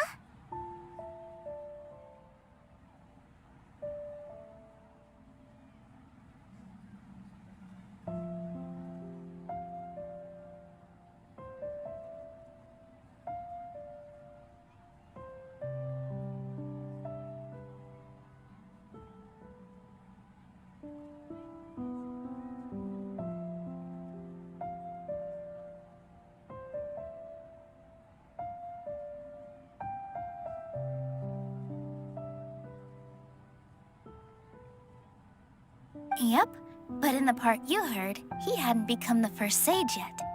There's more to the story.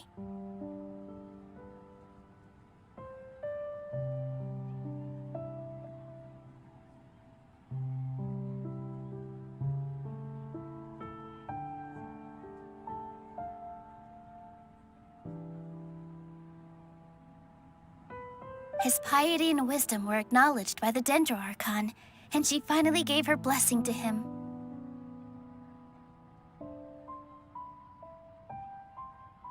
All kinds of spectacular scenes appeared in front of the first sage, as if all the knowledge in the world was being painted onto a canvas right before him.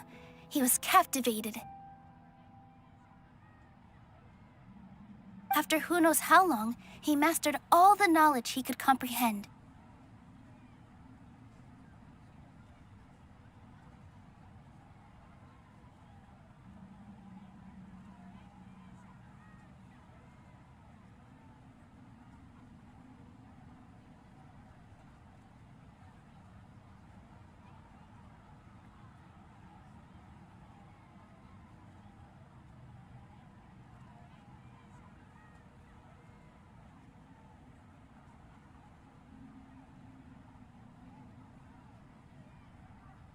Afterward, he said to the Dendro Archon, "I miss my parents, my wife, and my children.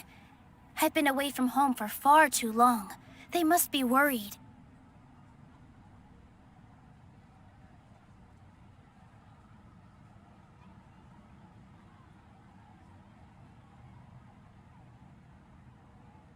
The Dendro Archon smiled. The next second, the sage found himself lying in his bed, as if he had just woken up from a dream.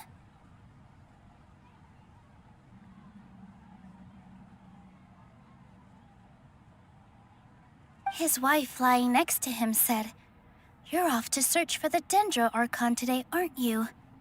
Have a safe journey, my love."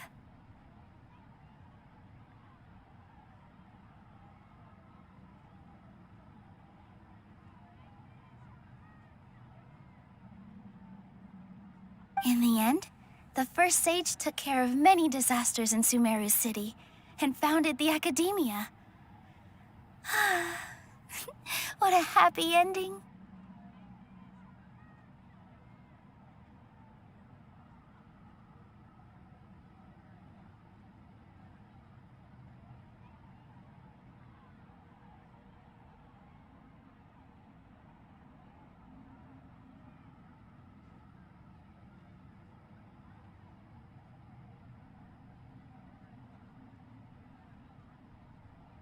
So, the first sage was dreaming ever since the beginning of the story? He never went on his journey?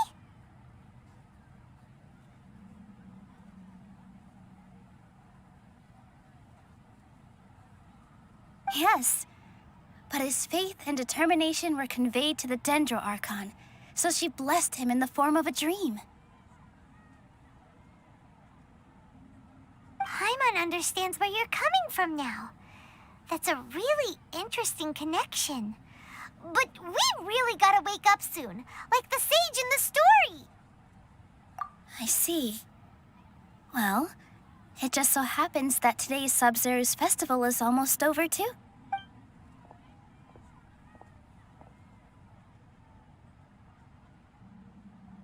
Since we're in a dream, let's make this final dance of Sub-Zero's as beautiful as we can.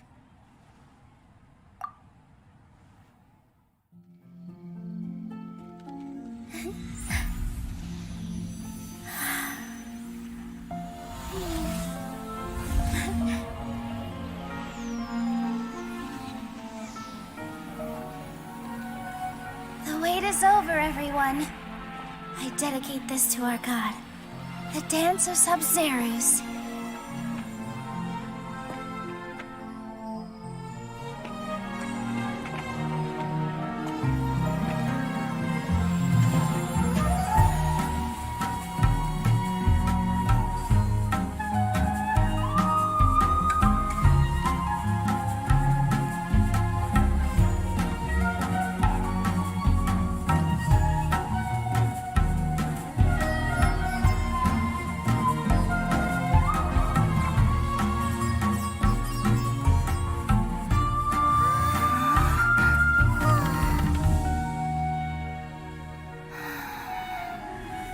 I'd be lying if I said I had no regrets.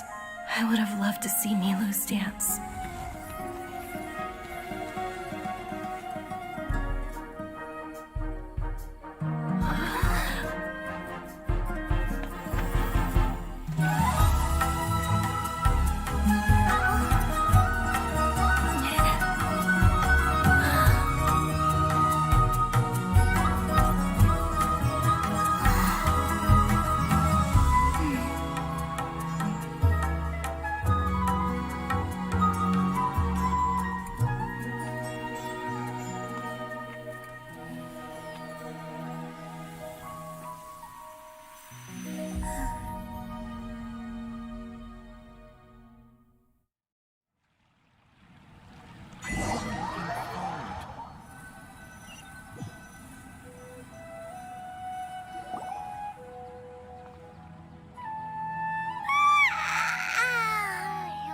Good morning, traveler.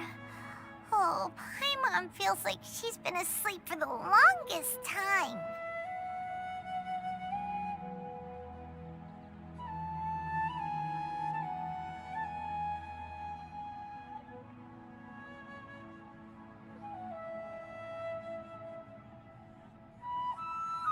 Paimon's head feels super heavy.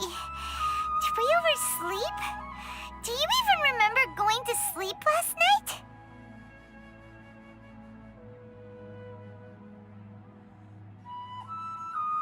Paimon thinks it was after the Sub-Zero's festival. The Sub-Zero's festival!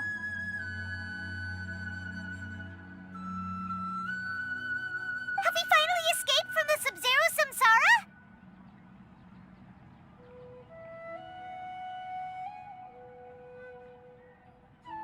Quick! Take off your Akasha terminal!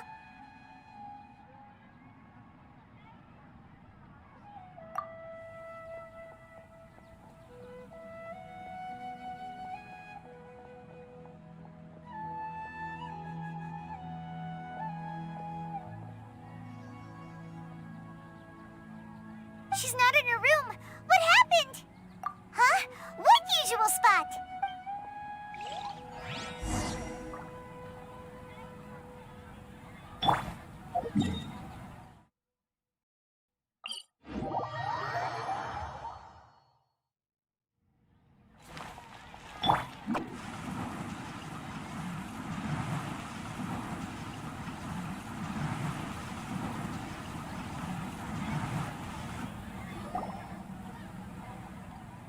Well done, Traveler and Paimon.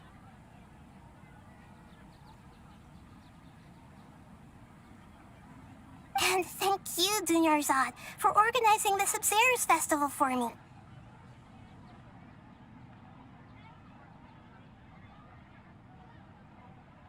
I'm sorry, who are...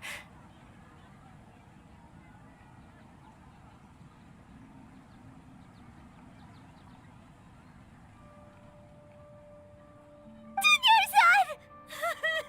You're okay! Oh, don't scare us like that!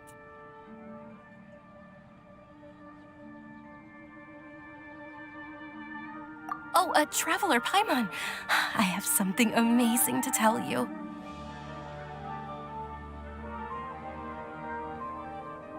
I just had a dream, and I saw Nilou performing the dance of Sub-Zero's.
You're actually Nahida, aren't you? Paimon felt like Catherine was acting weird when we met at the Sub-Zero's festival.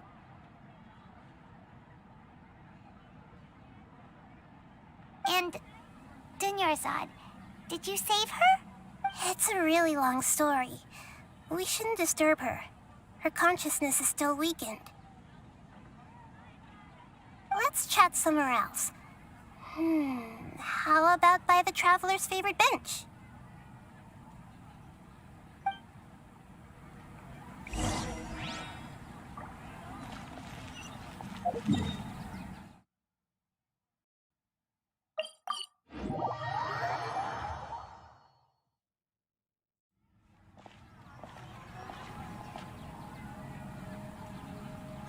Let's talk about Dunyarzad first. It's such a relief that she's all right. After we parted on the last day of the Sub-Zero's festival, I left the city and saw what the Traveler had described. Among the countless dreams, I found one that was growing fainter and fainter. This proved my suspicion. Once Dunyarzad could no longer bear the Akasha harvesting her dreams, her consciousness began to dissipate. But this also meant it escaped the Akasha's control. Such a small fragment of consciousness can't last for very long, though. It will return to its original, where both will gradually fade until they completely disappear. I used all the power I had to keep her dying dream alive as long as possible. But it still wouldn't have lasted for much longer if it hadn't been for you two breaking the samsara.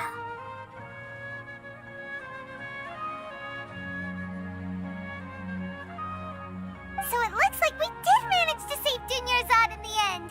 And not a moment too soon. Huh? Why are you two smiling so happily? I thought you'd be so moved that you'd start crying. I need to spend more time observing human emotions.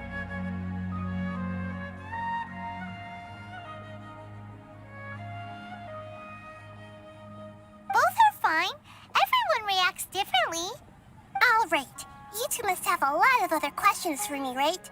After all, you saved my faithful believer. As your reward, I will answer any and all questions. At the Avidia Forest, there was this incense that made the Traveler fall unconscious and dream of a huge tree and a red sky. You also heard someone's voice, right? It said world and forget me. Yeah, so you do know! We've been wanting to ask you what that was about, and if the red sky was related to Conria.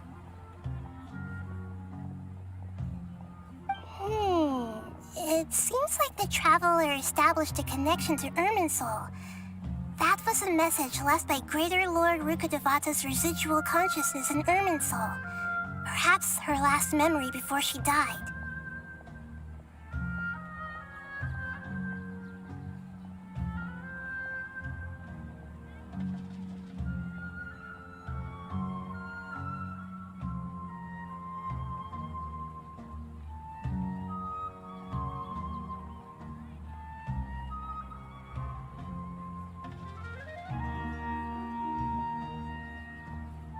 As you two probably know, Greater Lord Rukkhadevata disappeared after the disaster in Conria. The timings of these events do line up, so your suspicions are reasonable.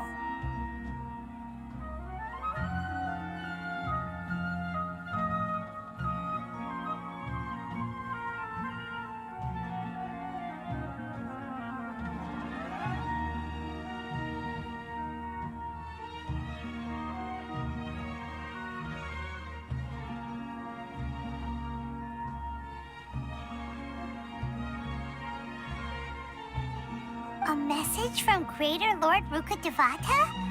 We thought it was from the Scarlet King.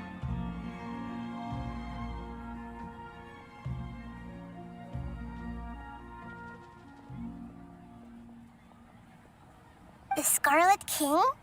That god who died even longer ago? Some present-day desert dwellers still worship him. You probably just heard some of their conspiracies.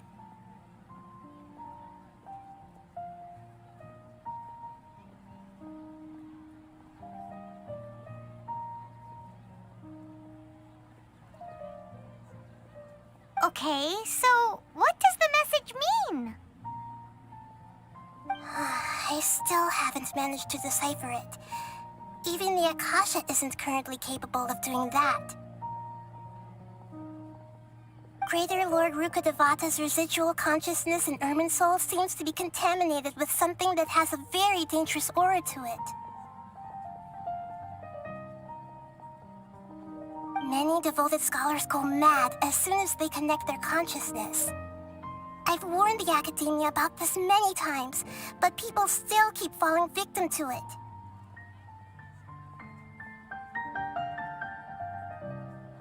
But I believe this is the key to saving Irminsul. That's why I've kept trying to decipher it.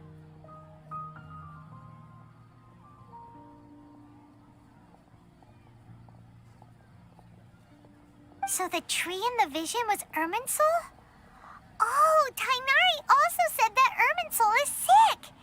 Is it because of the contaminated consciousness?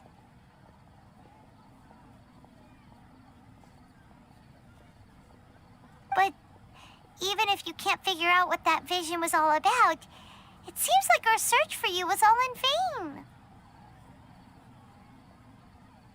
The Traveler wasn't affected after coming in contact with that consciousness.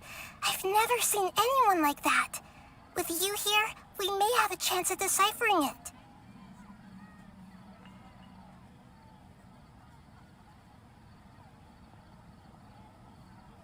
No, we must decipher its secrets. I've already eliminated all other factors that might affect Irminsul. This is the only one left.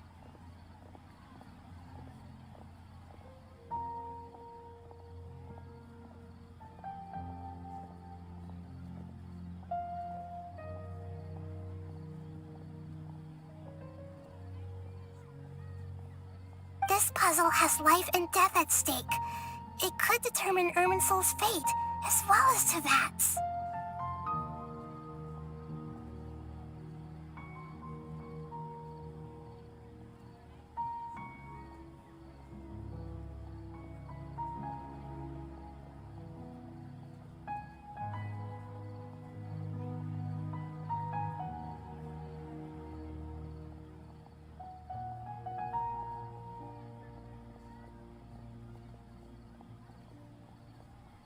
At the Avidia Forest, there was this incense that made the Traveler fall unconscious and dream of a huge tree and a red sky. You also heard someone's voice, right? It said world and forget me. Yeah, so you do know! We've been wanting to ask you what that was about, and if the red sky was related to Conria.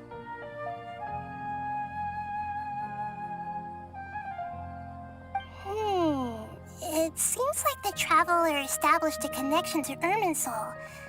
That was a message left by Greater Lord Rukkhadevata. As you two probably know, Greater Lord Rukkhadevata disappeared after the disaster in Conria. The timings of these events do line up, so your suspicions are reasonable. A message from Greater Lord The Scarlet King. Okay, so... If Greater Lord many devoted... But I believe... So the tree in the... But... The Traveler wasn't No, this puzzle has life and death At the Avidia Forest, there was this incense that made the Traveler... You also heard someone's voice? Yeah, so you do know! We've been wanting to ask you what that was about. It seems like the Traveler established a connection to Irminsul. That was a message left by Greater... As you two probably know, Greater Lord Rukkhadevata disappeared after the disaster in Conria. The timing... A message from Greater Lord Rukkhadevata? The Scarlet King? That god who died even longer ago? Some present-day desert dwellers still worship him. Okay, so... I still haven't managed to decipher it. Even the Akasha Greater Lord Rukkhadevata's residual consciousness in Irminsul seems to be contaminated with something that has a very dangerous aura to it. Many devoted scholars go mad as soon as they connect their consciousness. But I believe this is the key to saving Irminsul. That's why. So the tree in the vision was Ermin's, but even if you can't figure out what that vision was all about, the traveler wasn't affected after coming in contact with that consciousness. I've never seen anyone like that. With you here, we may have a chance at deciphering. No, we must decipher its secrets.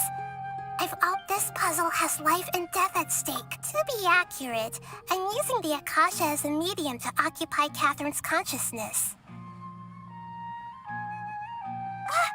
How did you do that? Poor Catherine. Does this mean you can also occupy other people's consciousnesses? Theoretically, I can enter anyone's mind as long as they're wearing their Akasha terminal. The Akasha is the legacy of Greater Lord Rukkhadevata. As Lesser Lord Kusanali and the first Akasha terminal, my consciousness has always been linked to the Akasha. I've always respected my people's free will, so I've never actually occupied their consciousness. When necessary, I just borrow this bionic Snezhnayan puppet. Hold on. Did we just learn some deep, dark secret? So Catherine is... No wonder Paimon felt something was off about her. What about your own body? Why do you need to borrow other people's? Don't you live in the sanctuary of Surasthana? That story begins a long time ago. After Greater Lord Rukkhadevata disappeared, the sages found my newly born self and took me back to Sumeru.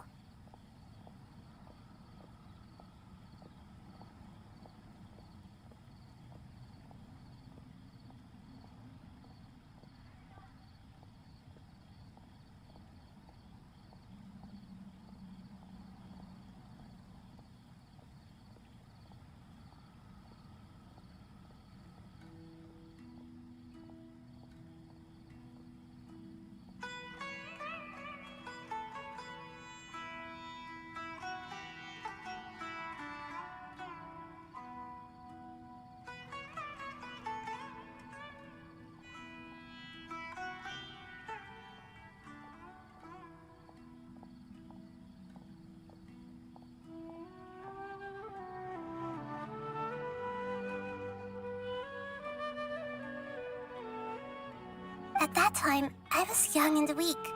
The sages kept me in the sanctuary of Surasthana, ostensibly for the sake of protecting me.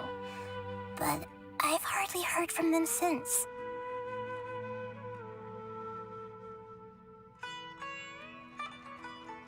However, I do understand that they had hoped to find Greater Lord Rukkhadevata instead of me, a symbol of her passing.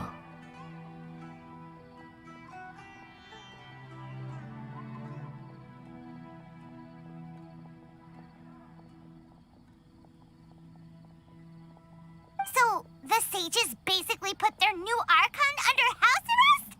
How dare they! Why don't you teach them a lesson, Nahida? In some ways, they aren't wrong. Greater Lord Rukkhadevata was omniscient and omnipotent. Even after her death, the Akasha is still empowering this nation, and I'm still really far away from being able to call myself the God of Wisdom. Moreover, the Academia is also more proficient at governing this. Yeah, you got a lot of believers. Just look at the Sub-Zeros that... Thank you for the kind words. But I honestly don't need physical freedom as long as I can connect my consciousness to the Akasha. Trying to find a way to save Irminsul is my life's mission and top priority. I will work on that, and try to live up to being a deity in the meantime. Every once in a while, I will also take up the duties of the God of Wisdom and enlighten a lost soul here and there. Doing all that should be enough. There has never been any big problems with the Academia's governance of Sumeru. This is the first time I've seen them step out of line.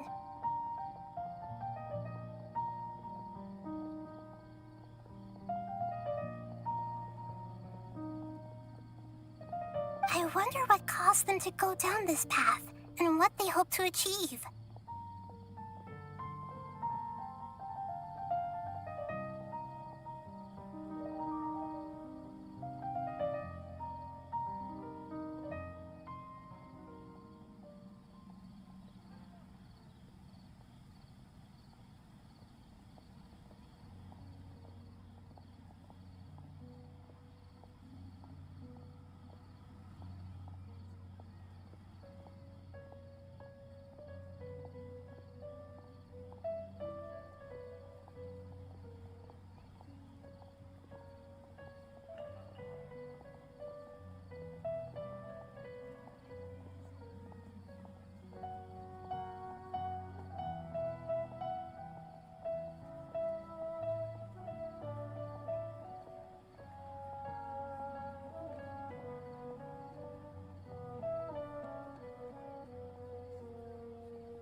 Even though the city's residents haven't noticed anything strange, if the traveler hadn't broken the Sub-Zero samsara, the situation could have become dire.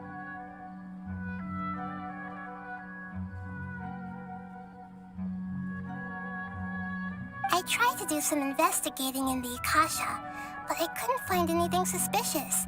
And all the people of interest seemed to purposely avoid wearing their Akasha terminals. I think they're deliberately trying to hide something.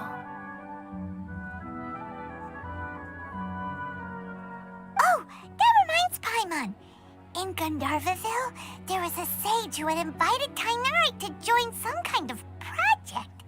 Could it be related?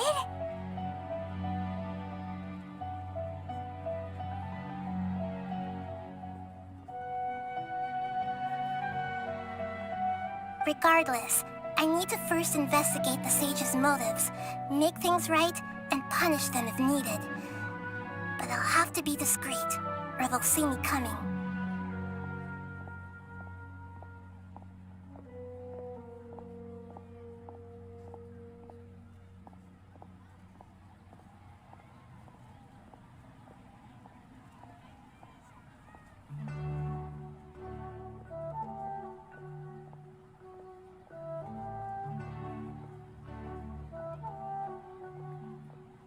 You mean how the Akasha stops you from having dreams? Yeah, it's been such a long time.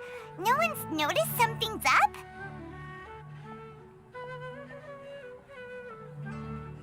It's not that no one noticed. It's more like no one cared. Ultimately, it's all rooted in the sage's misdirection. Misdirection? The sage has convinced everyone to believe that being unable to dream is a sign of rationality and wisdom. Not dreaming is a badge of honor in Sumeru. Even if the truth is that their dreams are being reaped by the Akasha. With their propaganda in place, the sages can maximize their use of the Akasha to facilitate their research. Besides, Greater Lord Rukkhadevata must have created the Akasha in the hopes that it could be used to its full potential. That's why I've never come out strongly against this. Anyway, the perspective advocated by the sages drowned out any voices of doubt. By now, even those who never use Akasha terminals find it too shameful and embarrassing to talk about their dreams. Got it. I hope my answers were satisfactory, seekers of knowledge. To be honest, maintaining Dunyarzad's fading dream took a lot of mental energy. I think I may need to rest for a while. Oh, and you don't need to worry too much about the sage's activities for now. The Akasha won't be able to conduct another project on the scale of the Sub-Zero Samsara in the immediate future. Go and get some sleep. Leave everything to us. What a relief. This is truly the most exhausting birthday I've ever had.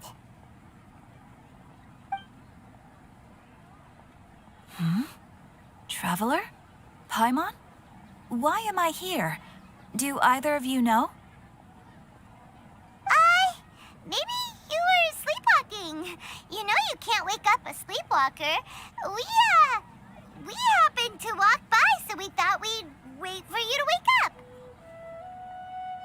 I see. Huh. I should visit my maintenance personnel sometime.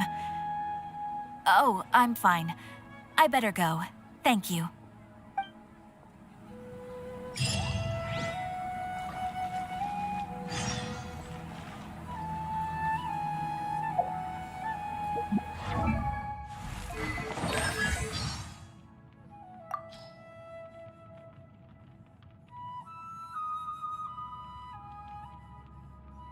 Yummy, yummy. Yay! I got to eat something. It looks yummy. Oh, heavy.